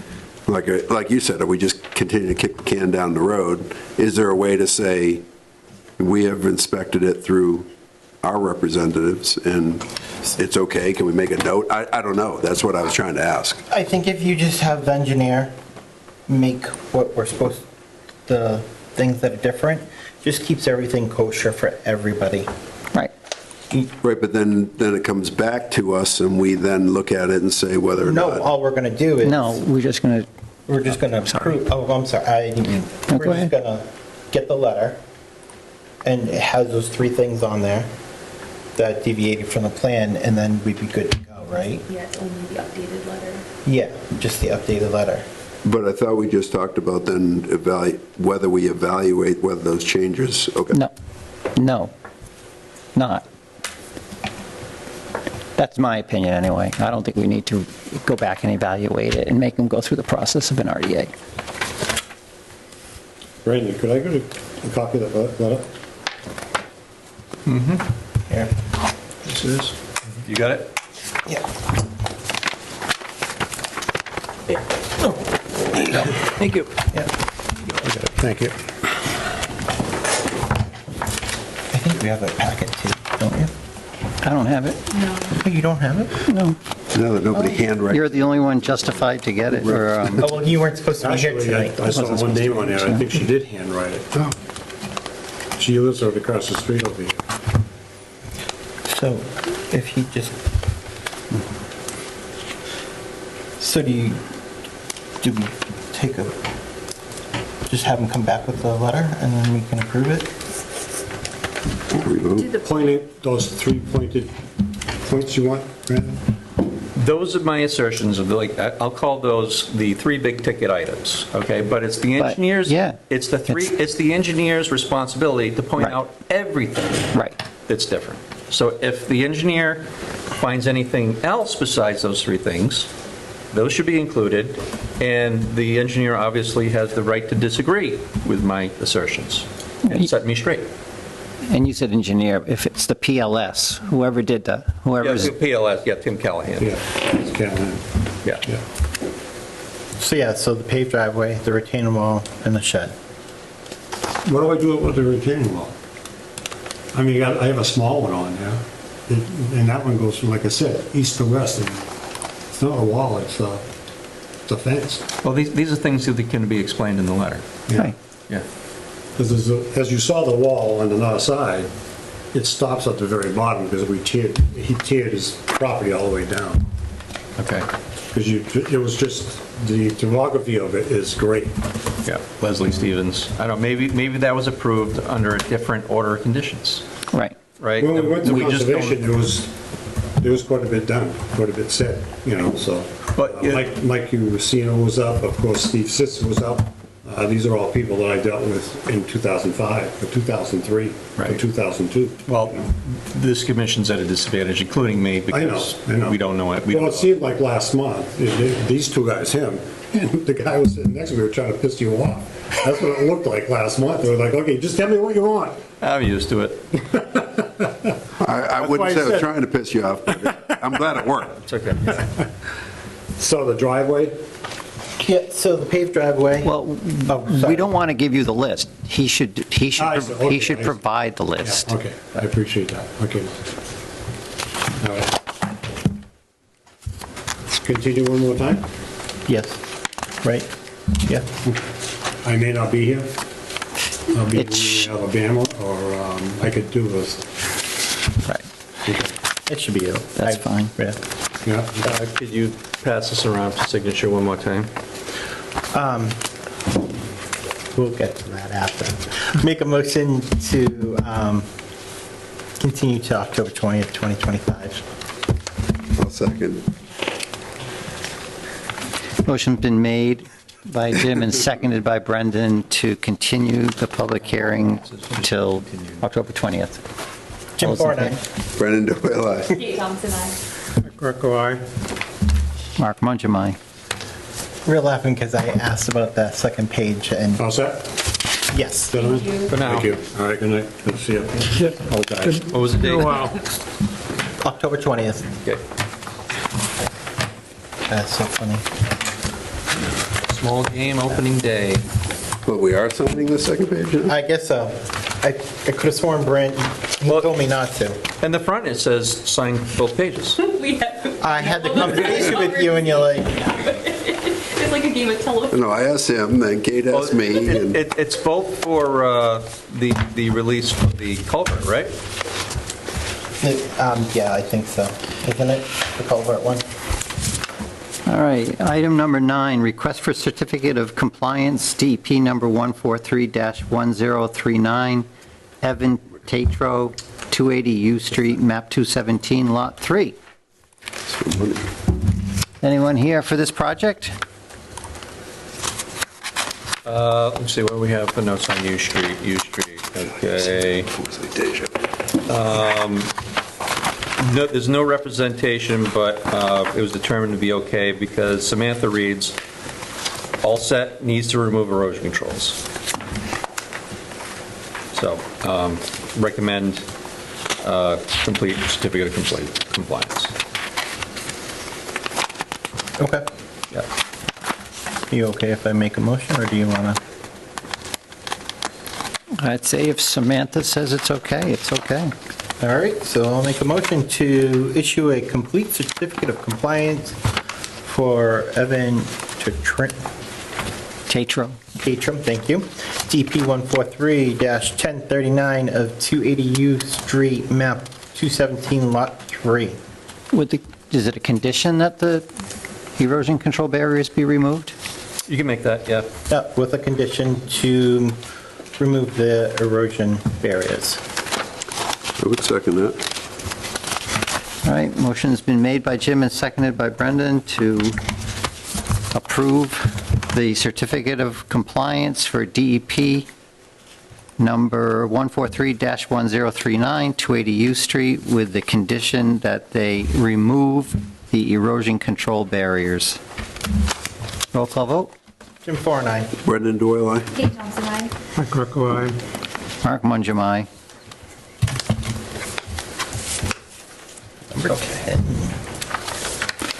Number 10, cease and desist, alleged violation, South Street, Ryan and Morgan Norton. Did you get the signature page for the U Street? No. Sir. Here it is. Is this the horses? Where's the next one? Yes. Okay. This one, okay. And yours too. Brandon, can you fill us in on what this cease and desist is, please? Yeah, let me bring it up.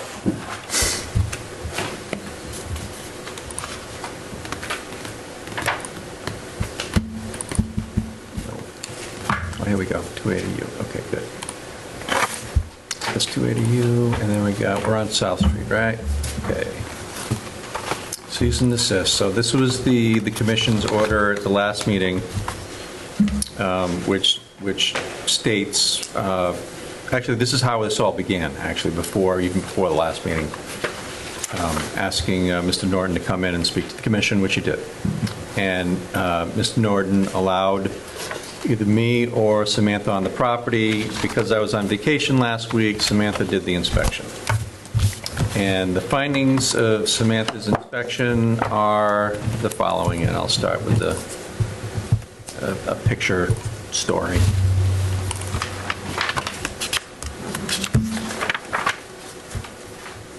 Give you an idea of what things look like. It's not sharing on Zoom Oh, for some reason. yeah, I'm having an issue with Zoom right now. You're welcome, sir. I don't know what happened to my share in the interface. I have You've been no- terminated. I do. Mine's showing you still have permission. Maybe try logging off and logging back on. Yeah.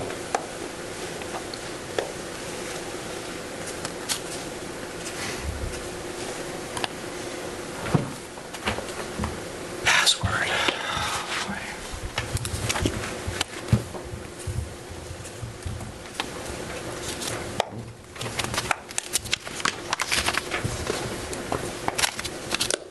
Okay, back on. Where does it allow me to share? Oh, images. Jam. Hey. I am having a really hard time with technology tonight. What is going on? Do you know what I'm doing wrong? Young person who's good with technology? I'm wondering if Zoom froze because you're still on, even though you logged off, it's still showing you here. Yeah. You logged out. It's still figuring the call. It's just, I'm still on the call? Yeah, even when you logged out. Even when I'm logged out?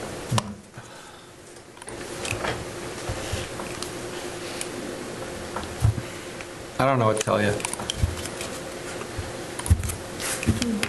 Cancel, is it possible to like end the meeting and restart it? I don't know. It's either a hammer or restart.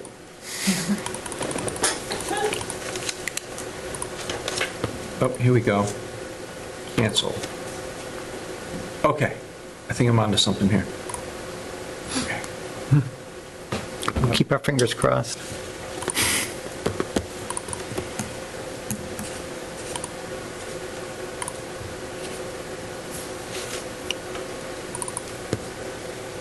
Oh, it's working. Okay. We're good.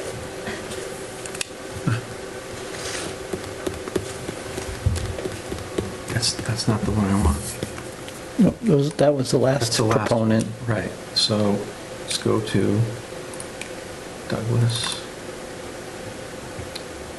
Write-ups, I'm sorry. Yeah, write-ups. What's the number on this one? 156? 156. Pictures. 3, okay.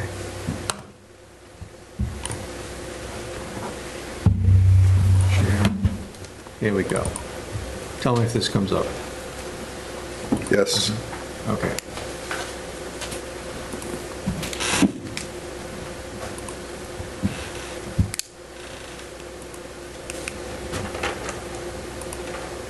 Hold the carrot.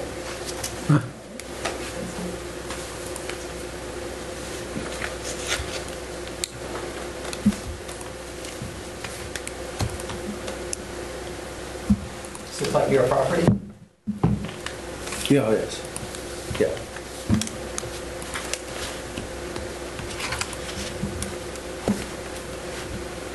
So that's a wetland area, this is a wetland area.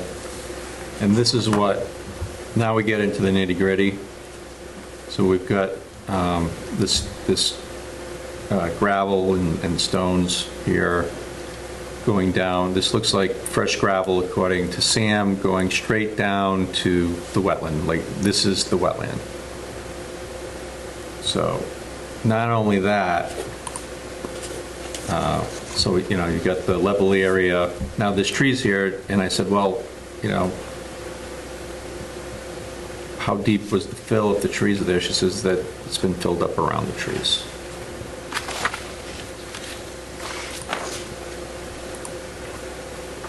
Now that we can see the distinct break and slope with the wetland right at the bottom of the the little slope here.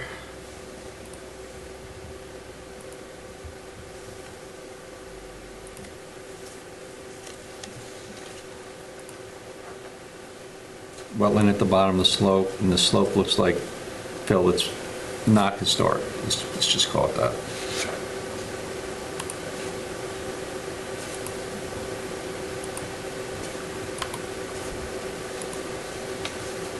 Where's the perennial stream in relation to these buildings, would you say? How far away are you? Less than 50 feet.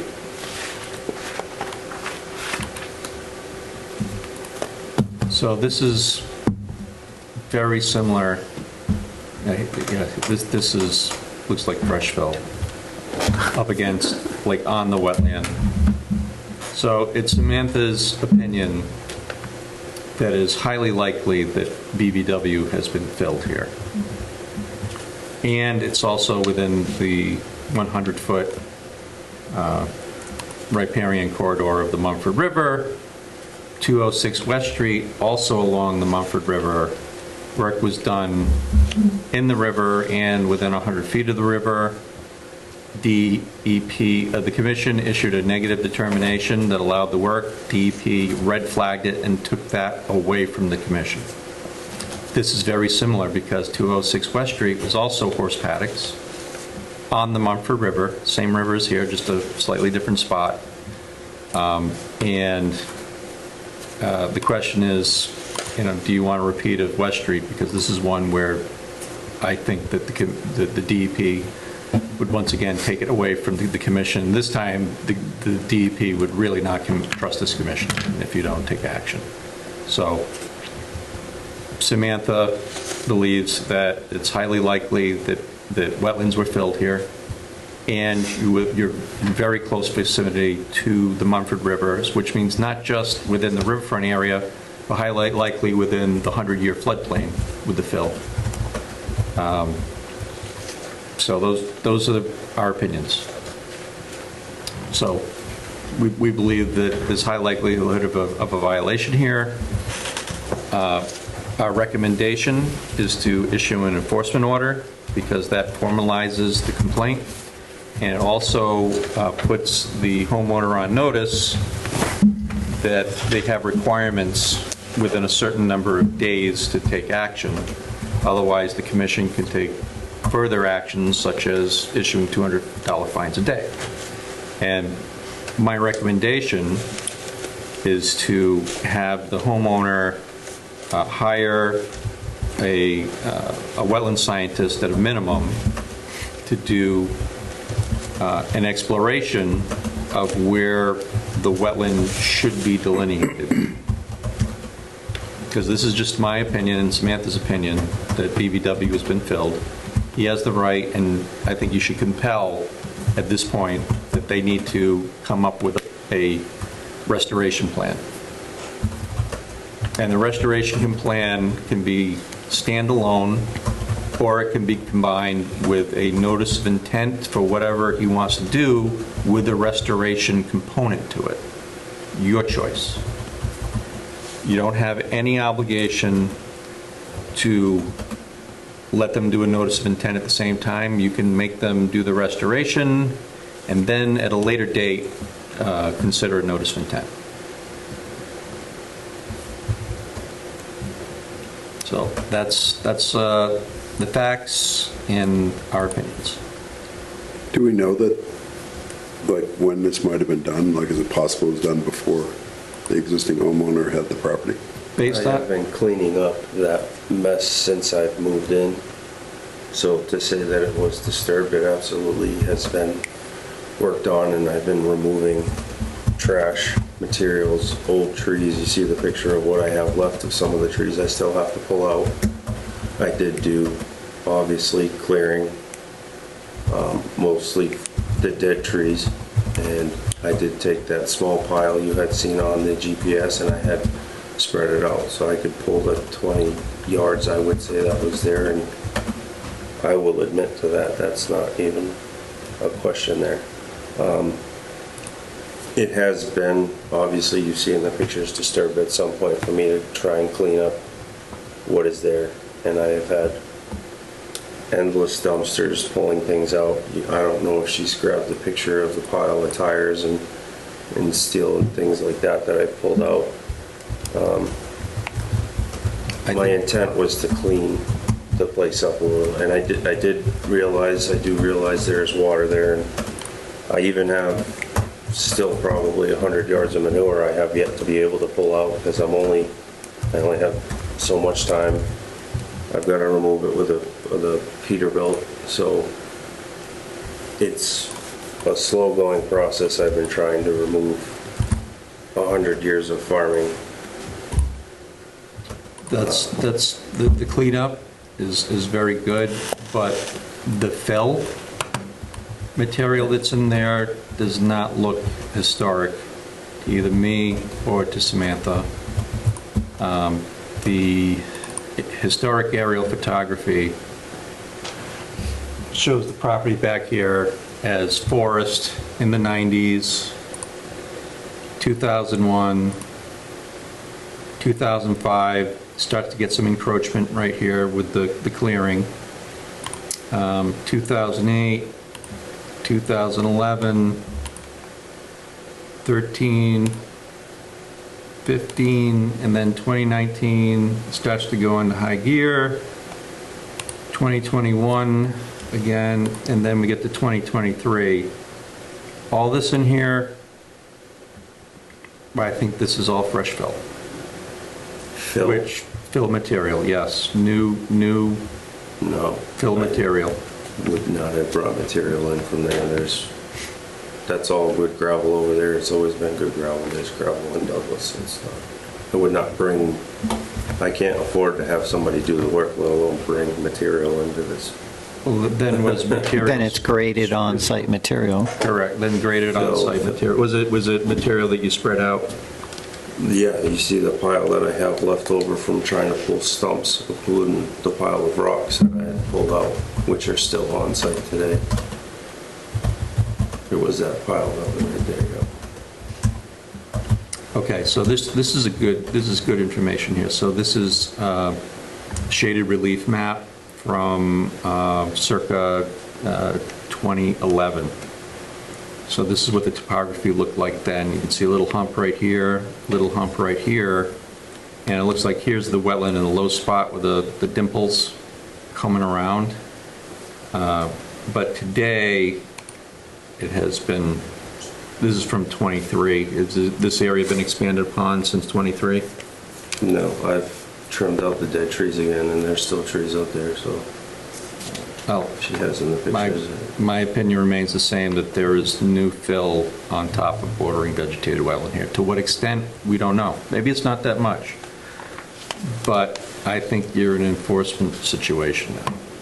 That's going to require an environment, a wetland scientist to go out and figure out exactly what happened. Otherwise, the commission, you're going to have to force them into doing some kind of restoration here. Even if you didn't like fill in the wetland, this is new work in the buffer zone, and we got the stream right here, very close to a perennial stream. Even if it's new agriculture, the riverfront area is cut in half. So you're supposed to stay at least 50 feet away as opposed to 100. This is within 50 feet. I did have one question about the USGS map that showed that there was a second brook or river, which with our walk, it showed, Sam openly admitted that it did appear that there was, at least in a very long time, any sort of waterways over there. Right. This one right here doesn't look to be entirely accurate. Maybe it's shifted to the east a little bit more, which is what we're seeing with this here. So, but the thing is that this is, I think, still the same blue line as in that USGS map. And even if that's not, it shows another blue line coming out of the pond way down here, which continues this way.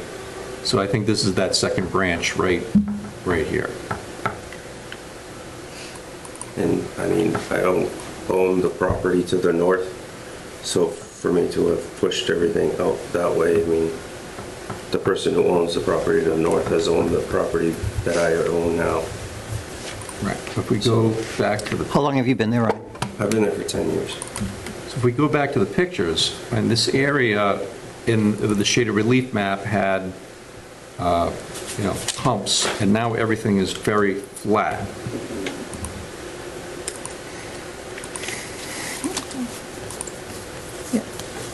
Everything's flat, everywhere. Yeah, Those buried logs there?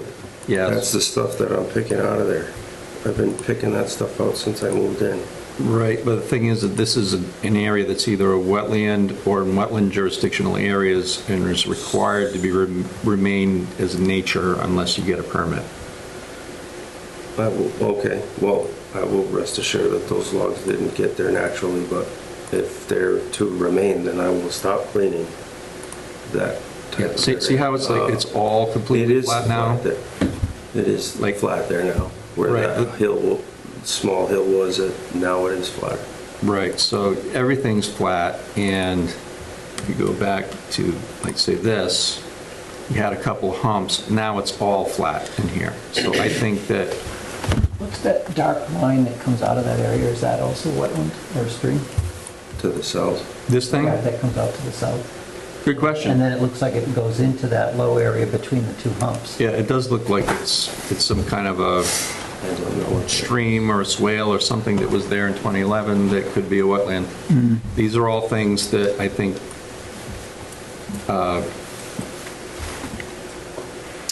that Mr. Norton needs to hire a professional to help sort out and create a restoration plan like they created a restoration plan for Potter Road. Yeah, Potter Road or 206 West Street. Yep. I agree. No. So my recommendation is to issue an enforcement order, with the order being to perform a wetland delineation and create a restoration plan within 90 days of today. Otherwise, fines will incur. That's my recommendation. It's up for discussion. You can see you're so excited. Nobody likes to be in this position. This is not what you volunteered for. I understand. But I think I have enough evidence here to show that Wetlands Protection Act they're in violation of the Wetlands Protection Act with a minimum of BBW fill and work within the riverfront area. I think those are to a certain, and it's potential that they also filled in the 100-year floodplain of the river. was the river. Yeah, of the perennial stream, yeah. So what typically happens there if he follows through with this environmental person comes out and looks at everything? How does it work? Let me see if I can go, well, I'm going to jump ahead to 206 West Street, and I'll show you what DEM compelled those folks to do. 6 West. Okay.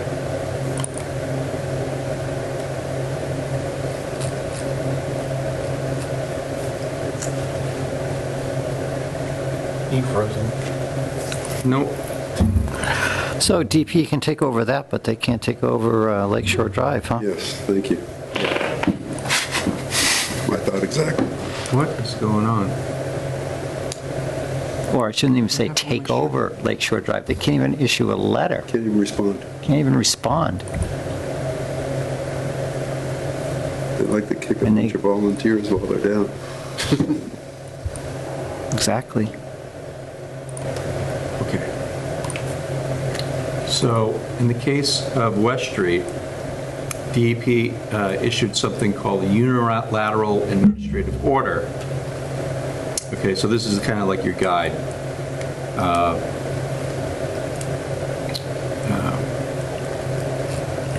And it goes into statements and facts of law.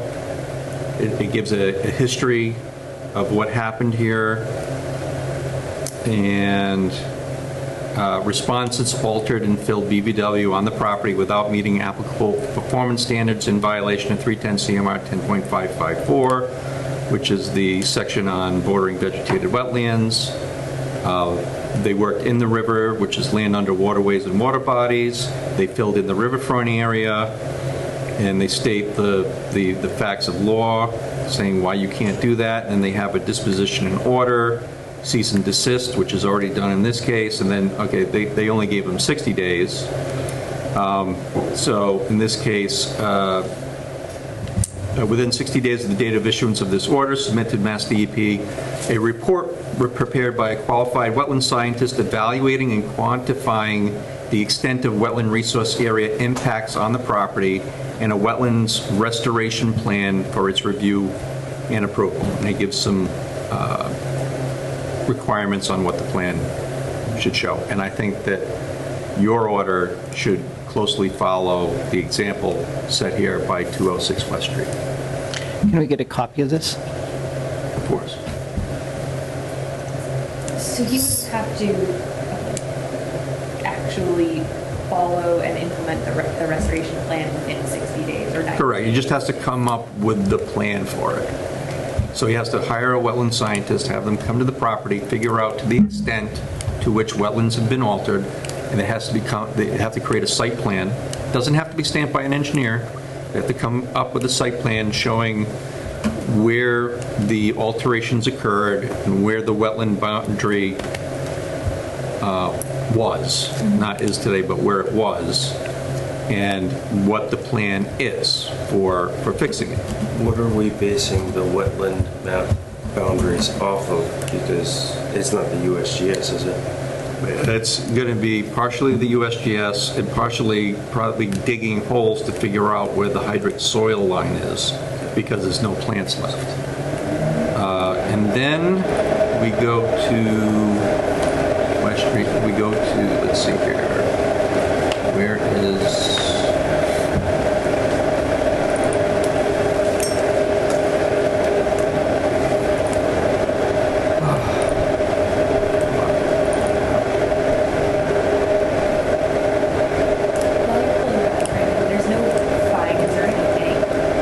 This point. unless it doesn't happen. Unless it doesn't happen. Within the time. So correct. Right now, fines. Correct. No fines, just an order to perform the investigation and come up with a restoration plan. And there was a restoration plan by a company called Goddard Consulting that was Chris Betancourt's former environmental people. So they did the investigation, they did the wetland delineation in the field, showed where the wetlands used to be, and how it's all going to get rectified. For this property? No, for 206 West Street. And that's similar to what should happen. Is it possible that once that delineation is done, like could the homeowner technically do the work? Yes. Yeah. Yeah, but it's going to have to meet the performance standards of the restoration plan as approved by the Conservation Commission. Okay, so there's going to have to be some kind of inspections or checkups to make sure that all is going well. And then what happens is once the work is done and the commission has approved the physical work, then there might be plantings required because he filled in forest, seeding, and then there's 2 years worth of growing that has to happen to meet the performance standard for wetland restoration. So this is going to go on at least until 2027. Do you have the contact information for Goddard Consulting and for the person that did Potter Road that we could maybe provide to the... Yeah, I can.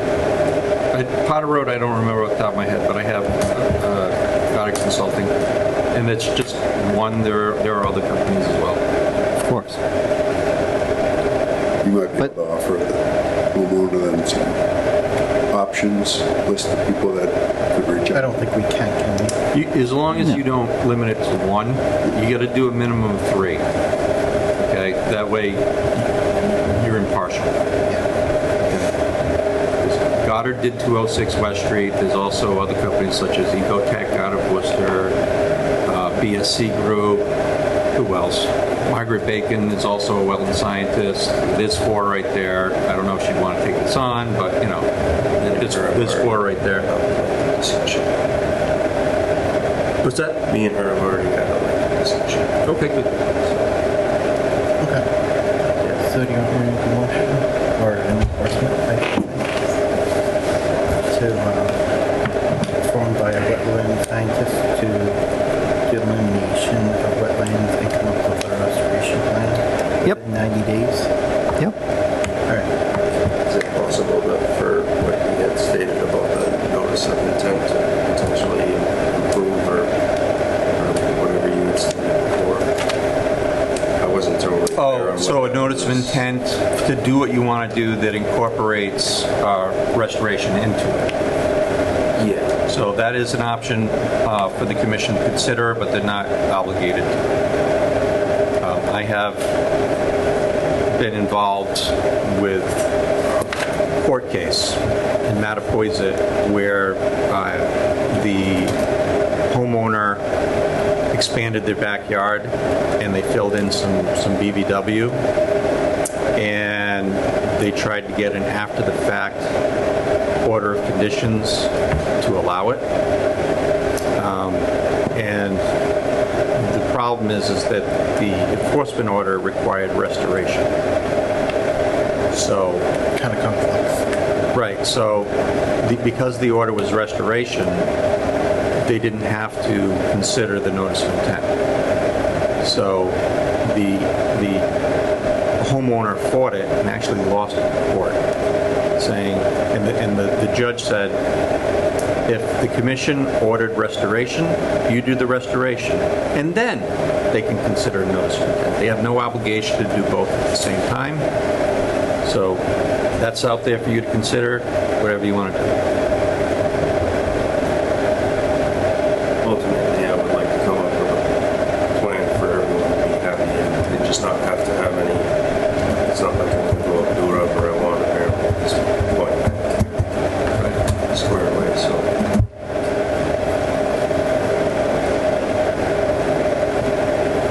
Here's the wording. So, let's see. And you can do it, you're not limited to 60 days. You could make it, I would say no less than 60 days. That's actually really fast for what needs to be done. I personally would go more like 90. Yeah, we're going into the winter. It's like right, so not, it doesn't matter. None of this is getting done. Not getting done until spring. Just give him the 90, and then that'll give him enough time. And then over the winter, you can't really do anything anyways. Are they able to test and drill holes into the ground during the winter? As long as the ground's not frozen, yes, they can. So you want to just hold off on that? Hold up. Yeah, we're not going to mention anything about NOI right now. Yeah, all right. I'm good with that.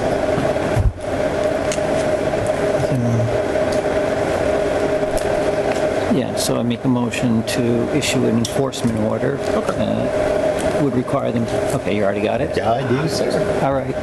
All right, I'll make a motion motion for the enforcement order to perform by a wetland scientist, but delineation of wetlands and come up with a restoration plan within 90 days from today. Otherwise, if not, fines may incur. And that is for South Street. 200 South Street. 200 South Street. I didn't have it on here. I said they might incur, so, right? That's your prerogative. I would just,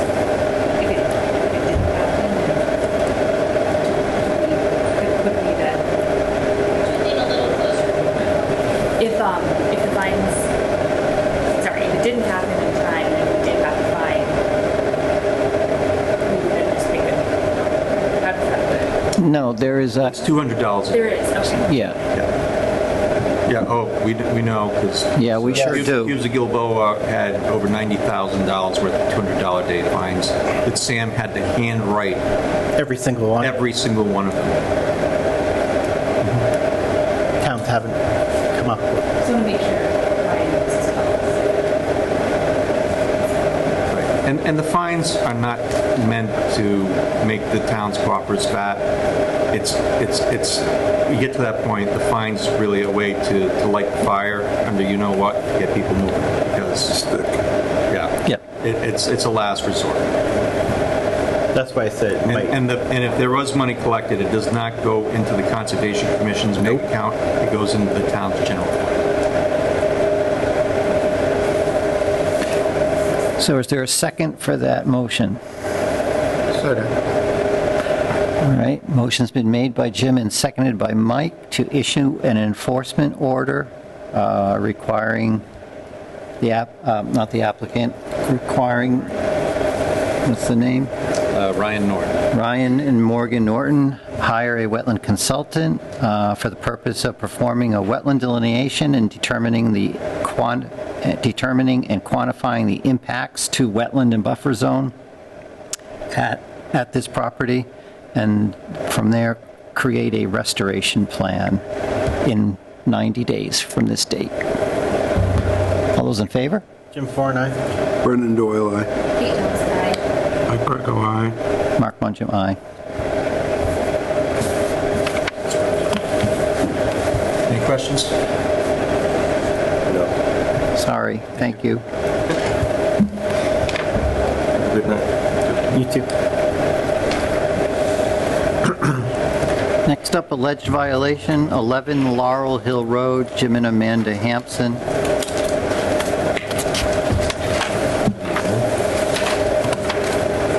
Hello.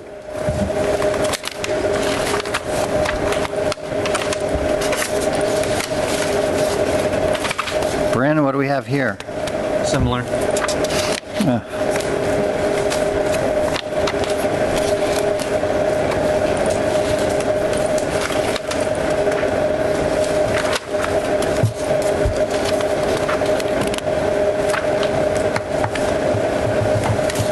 On the screen are Samantha's pictures showing the material.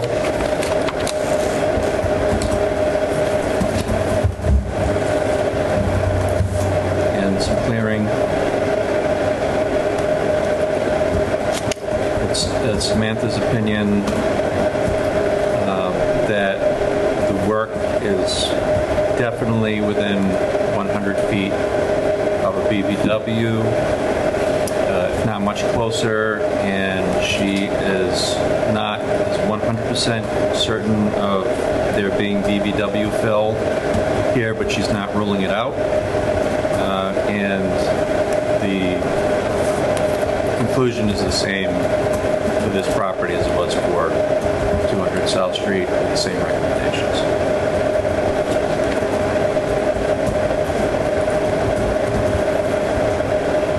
What's happening here? You can go to the pictures to show my house. I'm trying to put in permits to put an addition on my house, which is going to take up half of my driveway. So I purchased this lot last year with the intent that would give me my 50 feet to put an addition, and I could also make some room for a driveway. I have, between my kids, we have like 6 vehicles, both jet skis, so. I was unaware of any of the wetlands back there. So, like I said, originally I looked at the maps, there was nothing on there. Never noticed any really wet marks down there, but... So it's these two properties right here. This is the house. That 118 is actually combined now. Right. It hasn't updated, but I did combine it with the town. So Samantha's convinced that there is a wetland in here, and that the work is being conducted at least within 100 feet of the BVW, probably much closer, and she's not ruling out actual BVW fill. So the recommendation is the same, to hire a wetland scientist to do the investigation and whatever pleases the commission at that point.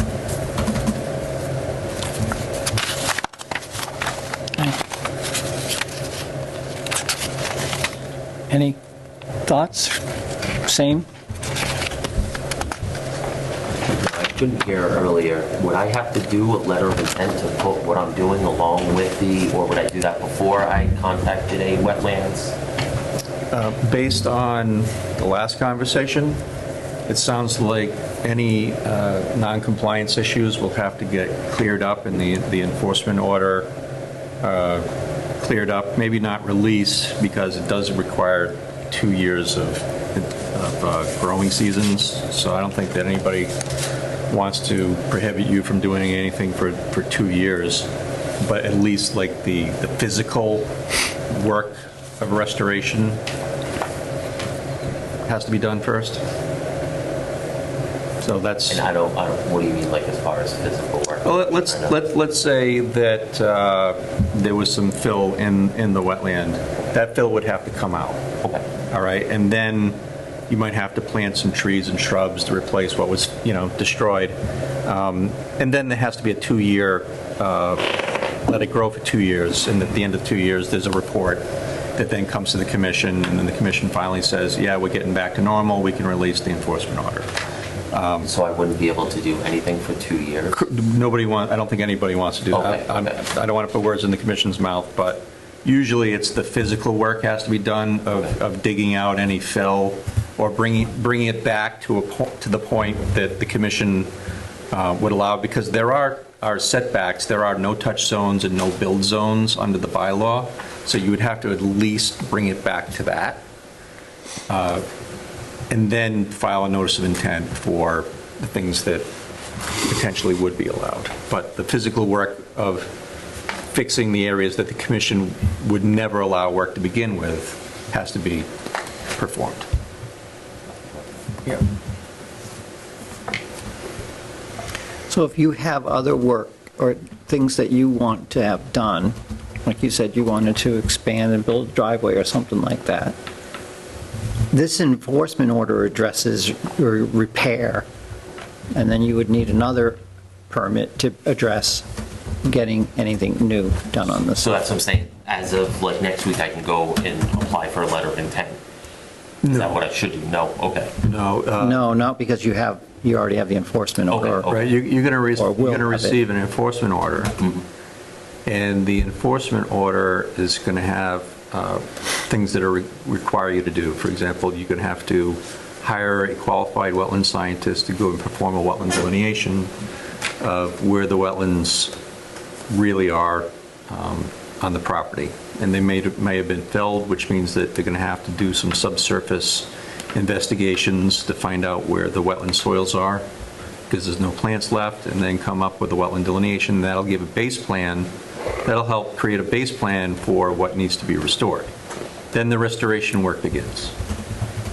And then once the physical work is done, there's an inspection by me, Sam, or one or more members of the Conservation Commission, discussed here then at the whatever Conservation Commission meeting, where everyone either agrees or disagrees that the physical work has been done, and then perhaps you can move forward with your notice of intent.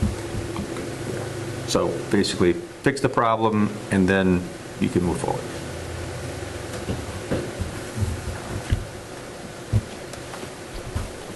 So it's really an identical. Yeah. Right. Yeah, we're going to make the same motion. All right, make a motion for enforcement order to perform by a wetland scientist, come up with a wetland delineation with a restoration plan within 90 days from today, otherwise fines may incur, for Jim and Amanda Hampson of 11 Laurel Hill Road. Is there a second? Second. Motion's been made by Jim and seconded by Kate to issue an enforcement order for 11 Laurel Hill Road, requiring him to hire a wetland consultant, perform a wetland delineation, quantify the impacts to wetland and buffers, and create a restoration plan within 90 days. All those in favor? Jim Farr and I. Brendan Doyle, aye. Kate Thompson, I. Mike Greco, aye. Mark Mungem, aye. Here's the signature pages. Thanks. The only question I have is that if I get the wetland scientists to do their thing, do I present it to you guys first, or do I do the work and then come back and present it to you? You present it to the commission every step of the way. Okay. So Yeah. the requirement is to have the wetland scientists go, now do the field work, create a plan, bring that to the commission for the commission to review. Do we have a meeting set, or do I contact you once I have this letter and we can set it up? You have 90 days in which to perform the work. At the end of the 90 days, if... No, not perform the work, to not- create the restoration plan. Just do the investigation and Yep. come up with a plan. That's all we're asking at this point. You get 90 That's what I'm days. trying to figure out. The If I work, have the 90 work days to doesn't... fix it, or Nothing's come up going to with a happen plan. over the winter. Yep. Well, No one's can sit, tell me if I'm crazy. my wife doesn't want to hear that. She wants the addition. I know. I mean, if it's not frozen, I suppose you could do the work over the winter, but it's kind of... I'll get it done. Okay, but nobody expects work We have one to get done in the Okay. winter. But I just want to if you clarify. want to, I don't think you're making this stop. Yeah. Tell me if I just I'm want to crazy. clarify if I had to present it to you before I did anything, and that's... what Absolutely. I do. Okay. Absolutely. We are part of the issue now. Yeah. So, So if you get it done in 30 days, you can just contact us and, Gotcha. you know, or have the... Get put on the next What- docket. Yeah. Gotcha. It'll all be laid out in the enforcement order that there's going to be a little cover letter that explains it more in better detail. We don't need two of those for each. No, it's just one, there's one for each. Okay. One reads 11 Laurel Hill, and the other one reads 200 South Street. Okay. All set, guys? All set. Thank you. thank you very much. Thanks for coming in.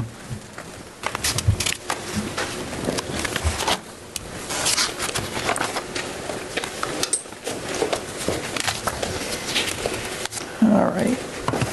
Going to other, 2 Makowski Drive, refund culvert / crossing bond. Sign that. We already signed that? Yes, sir. Right, but you should vote on the, yes, I know you signed it, but you should vote on returning the bond money for the culvert, because that was a requirement. And everybody agrees that the culvert was built just fine. All right, you want to make a motion to refund? I'll make a motion to refund culvert crossing bond for 2 Malowski Drive. We don't have to worry about it. Motion's been made by Jim and seconded by Kate to refund the culvert crossing bond for 2 Makowski Drive. All those in favor? Jim Farr and I. Brendan Doyle, aye. Kate Thompson, I. Mike Greco, aye. Mark Mungem, aye. Okay. Well, what is that? Oh, that's 206 West Street, isn't it? We have a copy. I have a copy. I don't need another copy. Okay, next up is 206 West Street, superseding DOA. You're just going to give us an update, which I think you just did. Which I really just did, yes. So DEP issued a unilateral administrative offer, which is their version of an enforcement order, stating exactly what they needed to do. They had to hire a wetland scientist to do the investigation, quantify what the impacts were, and come up with a restoration plan. These folks hired Goddard Consulting, and they did all that, and that's been submitted to the DEP, and the DEP is reviewing that now. Okay. That happened pretty quickly. Yeah, They respond to an email. Yeah. All right, guys. Like that come little on. dig right there? Mark threw the softball out ahead. All right, all right, all right.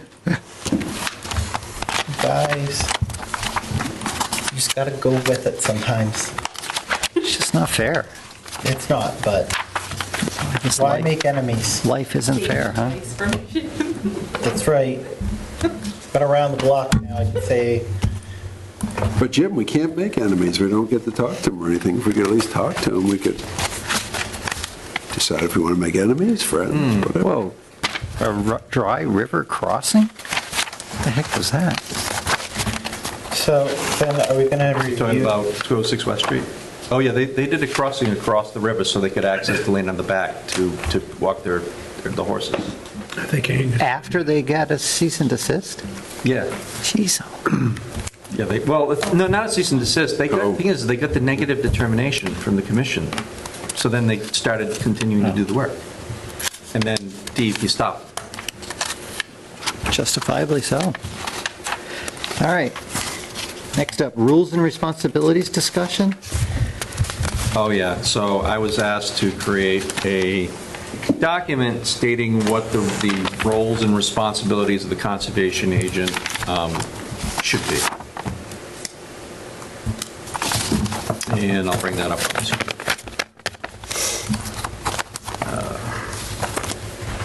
Thank you. So this is just a draft.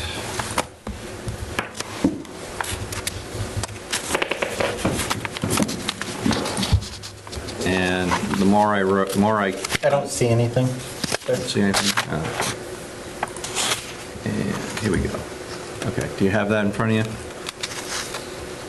So this is basically what the conservation agent should be doing, what the conservation agent is allowed to do.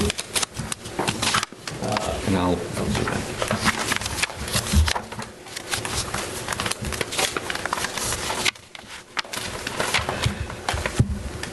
I can tell you what I'm not doing. I'm not writing minutes. I'm not basically doing anything that Jen Gagner is doing, which is the more ministerial duties. She's setting the agendas, posting the agendas, doing the legal advertisements, setting up for the meetings, things like that. I'm doing more of the technical part of the job. So basically I'm reviewing applications. These are the different kinds of applications that I would normally review. I'm interpreting work, activities, alterations, and a project's compliance with the Wetlands Protection Act, bylaw, performing resource area surveys, delineations, and delineation reviews, including reports, DEP data forms. I'm performing analyses of resource areas, functions, and values as part of my assessments. And there's several things that I may analyze here: wildlife, plant, aquatic, life habitats, invasive species, soils, drainage analysis, environmental or land use law, which is like really, I'm a scientist, but this is all based on the law, so you can't get away from it. Stormwater, erosion, sedimentation control review, attending pre-construction meetings, inspections of ongoing permitted activities, inspections of notices of intents, et cetera, as well as presentations of public hearings and meetings to the Conservation Commission, presenting opinions in forms of reports, memos, photos, videos, verbal, et cetera, attendance at public meetings, drafting orders, determinations, and certificates, the determination of applicability, orders of resource area delineations, orders of conditions, notices of non-significance, which I have never seen one ever. A notice of non-significance means that the Conservation Commission means that a certain wetland is not significant to the public interest, and therefore it can be ignored. Go do what you want. Never seen it happen. Go for it. First time. Extension permits, certificates of compliance. Brandon's got something to work for now. Assistance with appeals, assistance with adjudicatory level appeals. So there's the first level appeals that goes to DEP. Then there's the second level appeals, which goes to the DEP Office of Appeals and Dispute Resolution, which then requires me to write testimony. and be cross-examined by the opposition's lawyer, which I do have more experience with that than I ever wanted to. Is it thanks to us? No, this thanks to the cranberry growers in southeast Massachusetts. And then if it goes to a third level appeal and it goes to District Superior or the Massachusetts Supreme Judicial Court, so should we be so lucky, I would be assisting you with that work. Drone flights, which my company has the ability to do in compliance with local, state, and federal laws, which can be very helpful when dealing with enforcement issues. I was going to say, this one that we just saw would be helpful. Correct, yeah. Sometimes, like, the work is so far back you can't see it from the street or from other public places, but you can then put a drone up and go up 500 feet and look down and say, oh yeah, look, they clear cut that area. Yeah. And we don't have to wait. And you don't have to go out on the site. You don't have to go outside, and you don't have to wait 3 years for the next set of, aerial photos to come out. Investigating complaints and performing investigations related to complaints. And it may require preparing an administrative search warrant, which requires coordination with local law enforcement. So let's say you have that site where we put the drone up in the air, saw the clear cut, said, yeah, we need to get back there. The owner says no. And then we say yes by getting basically a warrant. It's called an administrative search warrant, not a criminal, but an administrative. And then that's done with the help of the police. And then the police accompany me to the site to compel an inspection. Yeah. Yep. Drafting documents associated with determinations of violation of the Wetlands Protection Act, 310 CMR 10, Douglas Article 8, which is the bylaw, including cease and desist letters, enforcement orders. That's that.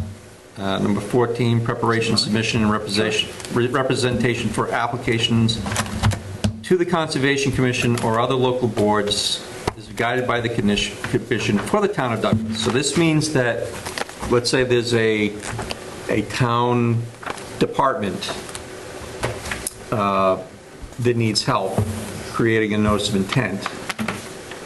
Because I'm considered a special town employee, I could be their consultant and represent them in front of the Conservation Commission for the town. For example, the land that the town just bought off of Southeast Main Street with the pond last fall, like about a year ago. Remember that? It's behind the DPW. So I did all the wetland delineation for the town for that. I don't think there's been any applications come in, because we haven't seen any, but if they needed help with that, I could assist with that, okay? Because it's for the town, it's not for an applicant. Assistance in acquisition or maintenance of land owned or controlled by the Conservation Commission. So if the Conservation Commission already owns land and you need to do some kind of assessment, like some kind of like yearly checkup to make sure there's no encroachment, I can do that. If you're thinking about buying a piece of land, or the towns recommend, purchase of a piece of land, I could go out there and make an assessment as an environmental scientist and say, yeah, this is a good piece, you should buy it, or you should not. And, the same thing goes with Chapter 61 land.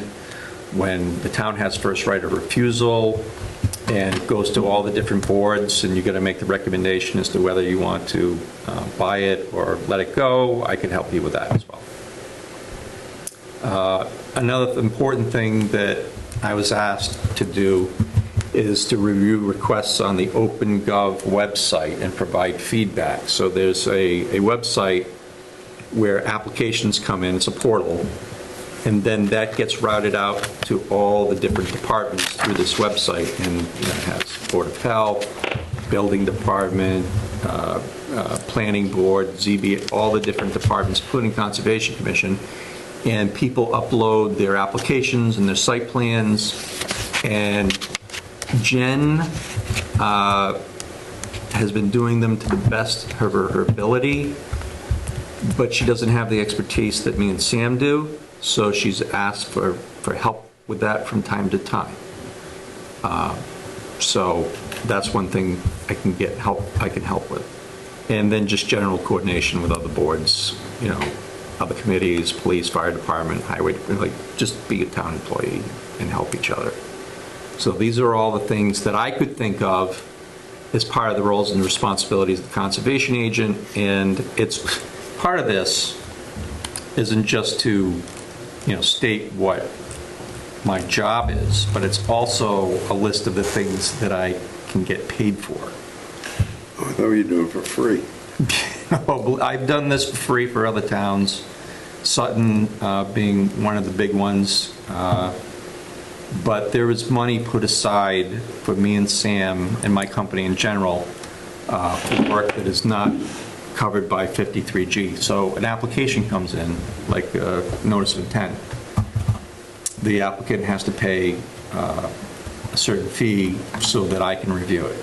Okay, and that money's paid for by the applicant. The town doesn't have to pay me anything to that review. So.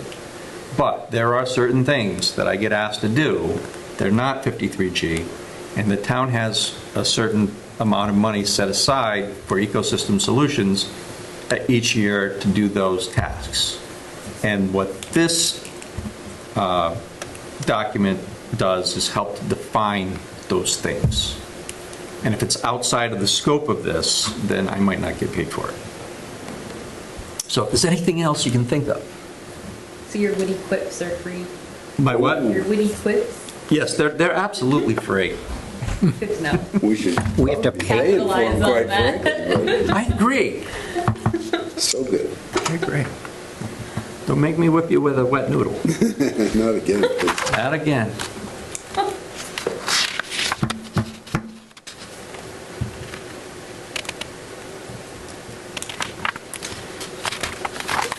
So for the items that are on this list, you're getting paid additional fees? Well, not all of them. Some of this stuff is 53G, reviewing RDAs and NOIs and stuff. That's true. But there are also things in here that are non-53G. So we need to get your approval or okay with this. And there is a signature page, but that's not to be signed tonight because at the very bottom in the what do you call it, the bottom line, it reads approved by the Conservation Commission at the such and such public hearing, so that would have to get changed first.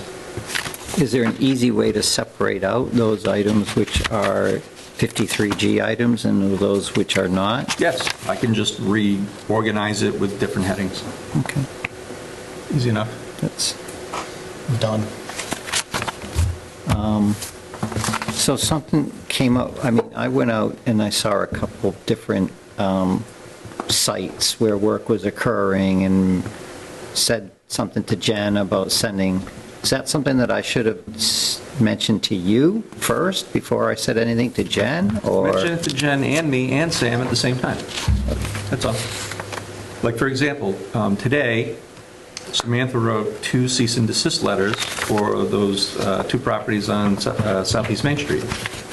And then Alex and I went there with the cease and desist letters because Jen cannot find the current owner, who it is. It's changed ownership like 3 times in the last year, something like that. So nobody is answering the phone or anything on these properties, and yet they are clearing land and preparing to install wells, and there's no erosion controls up.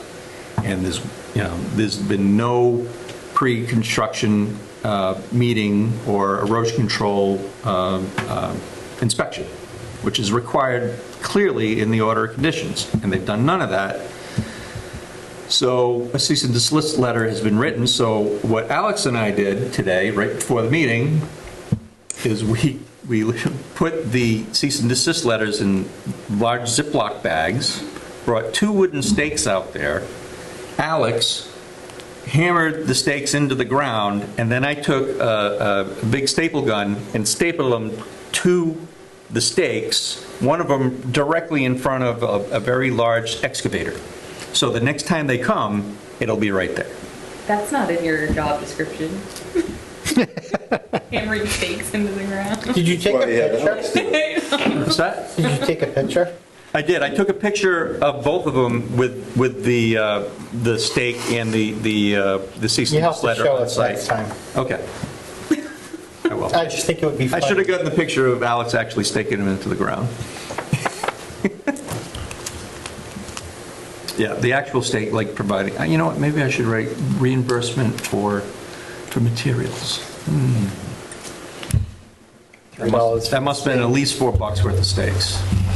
So, I mean, I drive by this site all the time, and they cleared it a month and a half ago.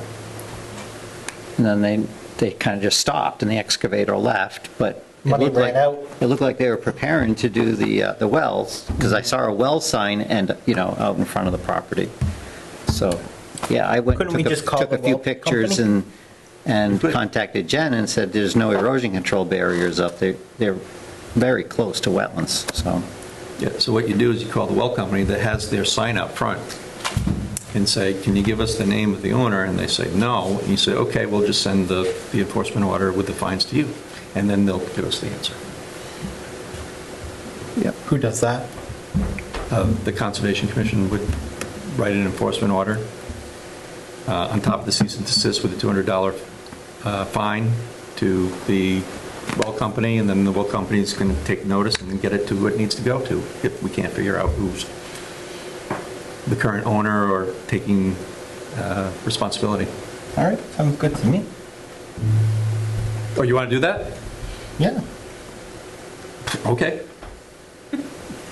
Why not, right? Why not? We don't know who it is, Right. so why not? The question is who is the well company? They had their pictures. Richardson. Richardson, that's right. Okay. I'd be okay with that. Would you be okay with that, Mark? Well, I think. Well, I'm I think only saying it it would be because- see if they respond No, no, to no. the stake in the ground with the cease and desist first, I would say, and then, or do we go both ways at the same I time? think we go both ways at the same time. Because we don't know who the owner is, because it's been Good point. bought and sold 3 times. It'd be different if, All right, that's my theory. I'm on a roll tonight. yeah. I will get another. Enforcement order signature page.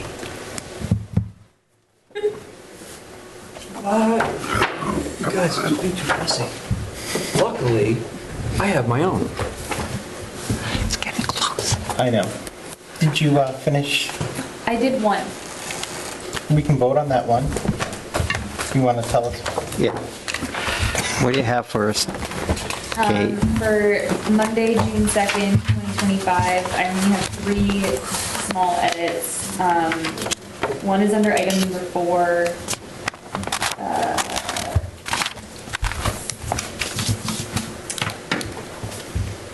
About 5 lines in, it says existing structure, existing well. So it says on-site sewage disposal system, paved driveway, and associated grading while leaving the existing structure, existing well. So I'm not sure if it should be, I think either existing structure or existing well should be removed. Not sure what it was. That was going to be removed.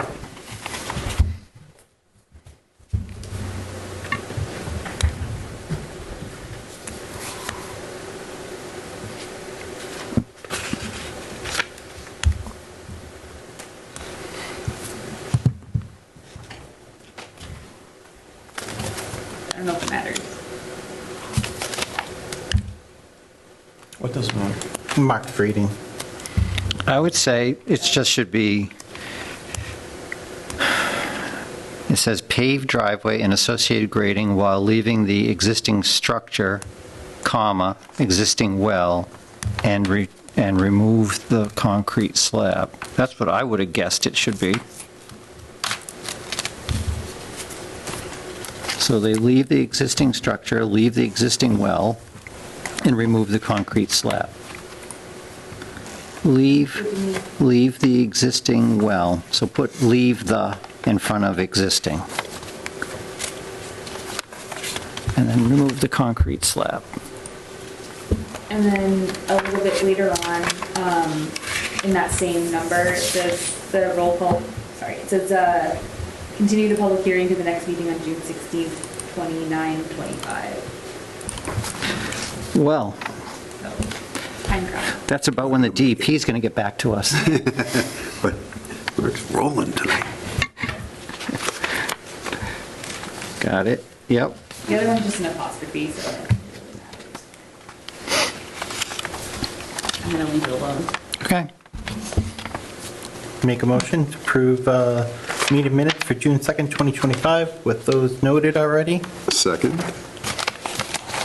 Roll call vote. Jim Farr, aye. Brendan Doyle, aye. Pete Thompson, aye. Mike Greco, aye. Mark Mungem, aye. Thank you, Kate. So we'll Keep knocking them out. Anything else? Do it. You want to go through with that enforcement order? Yes. Okay.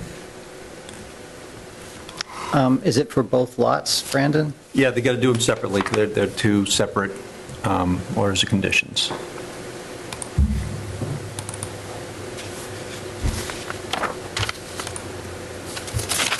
Is it past your bedtime? Very close, dangerously close. I'm gonna turn into a pumpkin and. Look, did you see how big I made it for us? Good to have. Yeah, It's if this makes it wonderful. easier for you, I have addresses and DEP file numbers. Perfect. Do we have to vote on this? You do for an enforcement order, and you can do it separately. So do we need the, oh, you have the DP file numbers on here. Yeah. Okay. So Make a little block here and write. do enforcement, make a motion to enact an enforcement order on 349 Southwest Main Street, DP number of that. All right, an enforcement, make a motion for an enforcement order for 349 Southwest Main Street, DEP file number 143-0994. Anything else on that? The enforcement order is to contact us and to install erosion control barriers, or does it, Install erosion control barriers. and to hold a pre-construction Hold a meeting? pre-construction. Okay. To install erosion barriers and pre-construction, Hold a pre-construction meeting. and hold a pre-construction meeting. I would second that.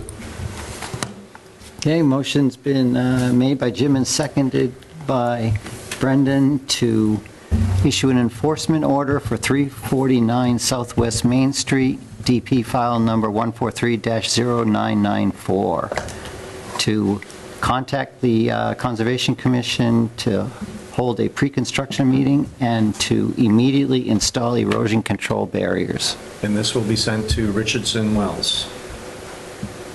To Richardson Wells. Okay. Next enforcement order. All those in favor? Didn't we already vote on? No, I just read. Oh, Jim Farr and I. Brendan Doyle, aye. Pete Thompson, aye. Mike Greco, aye. Mark Mungem, aye. Sorry, it's getting late.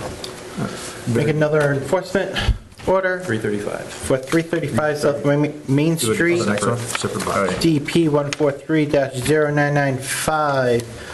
Enforcement order for erosion controls and pre-construction meeting. One second. Thank you. Which was it, 335? Yep, that's All right, motion's been made by Jim and seconded by Brendan to issue an enforcement order for 335 Southwest Main Street, DP file number 143-0995, same as the previous Southwest Main Street order. All those in favor? Jim Farr and I. Brendan Doyle, aye. Pete Thompson, aye. Mike Greco, aye. Mark Mungem, aye. Okay, do you want to take any action on the roles and responsibilities to approve them or disapprove them, or kick it to the next meeting? Do you want time to review it a little more thoroughly? I think I want time to review it more That's fine, thoroughly. That's fine, there's no rush on that. So we'll have Jen put it on again for the October 20 meeting? Yeah.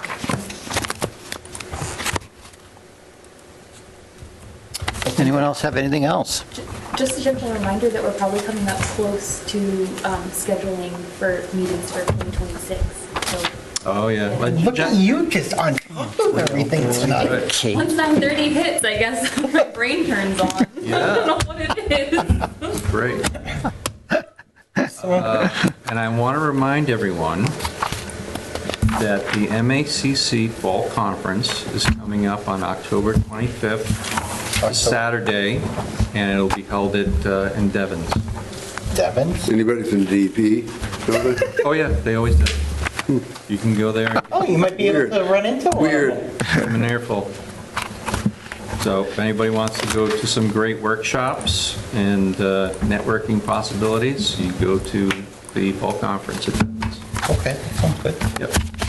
And you can very likely have the fee for it paid through the conservation funds. Well, we have enough. Yes, money because we this year. have the money this year. You're welcome. Yeah, we got some money we got to spend. Yes. Else we'll never get it again. Who do we contact for that? The MACC. So you go to their website. Sorry to interrupt, but for the reimbursement. Oh, for the reimbursement, I would start with Jen. Jen. Jen. Yeah, Jen is your first point. Could she just cut us a check for them? Yeah, made out personally to Jim Clark. No, to them, I said. Yeah. Yeah, to the MACC, so whoever wants to go. Because I'm not getting paid working for the government right now. Yeah, we know.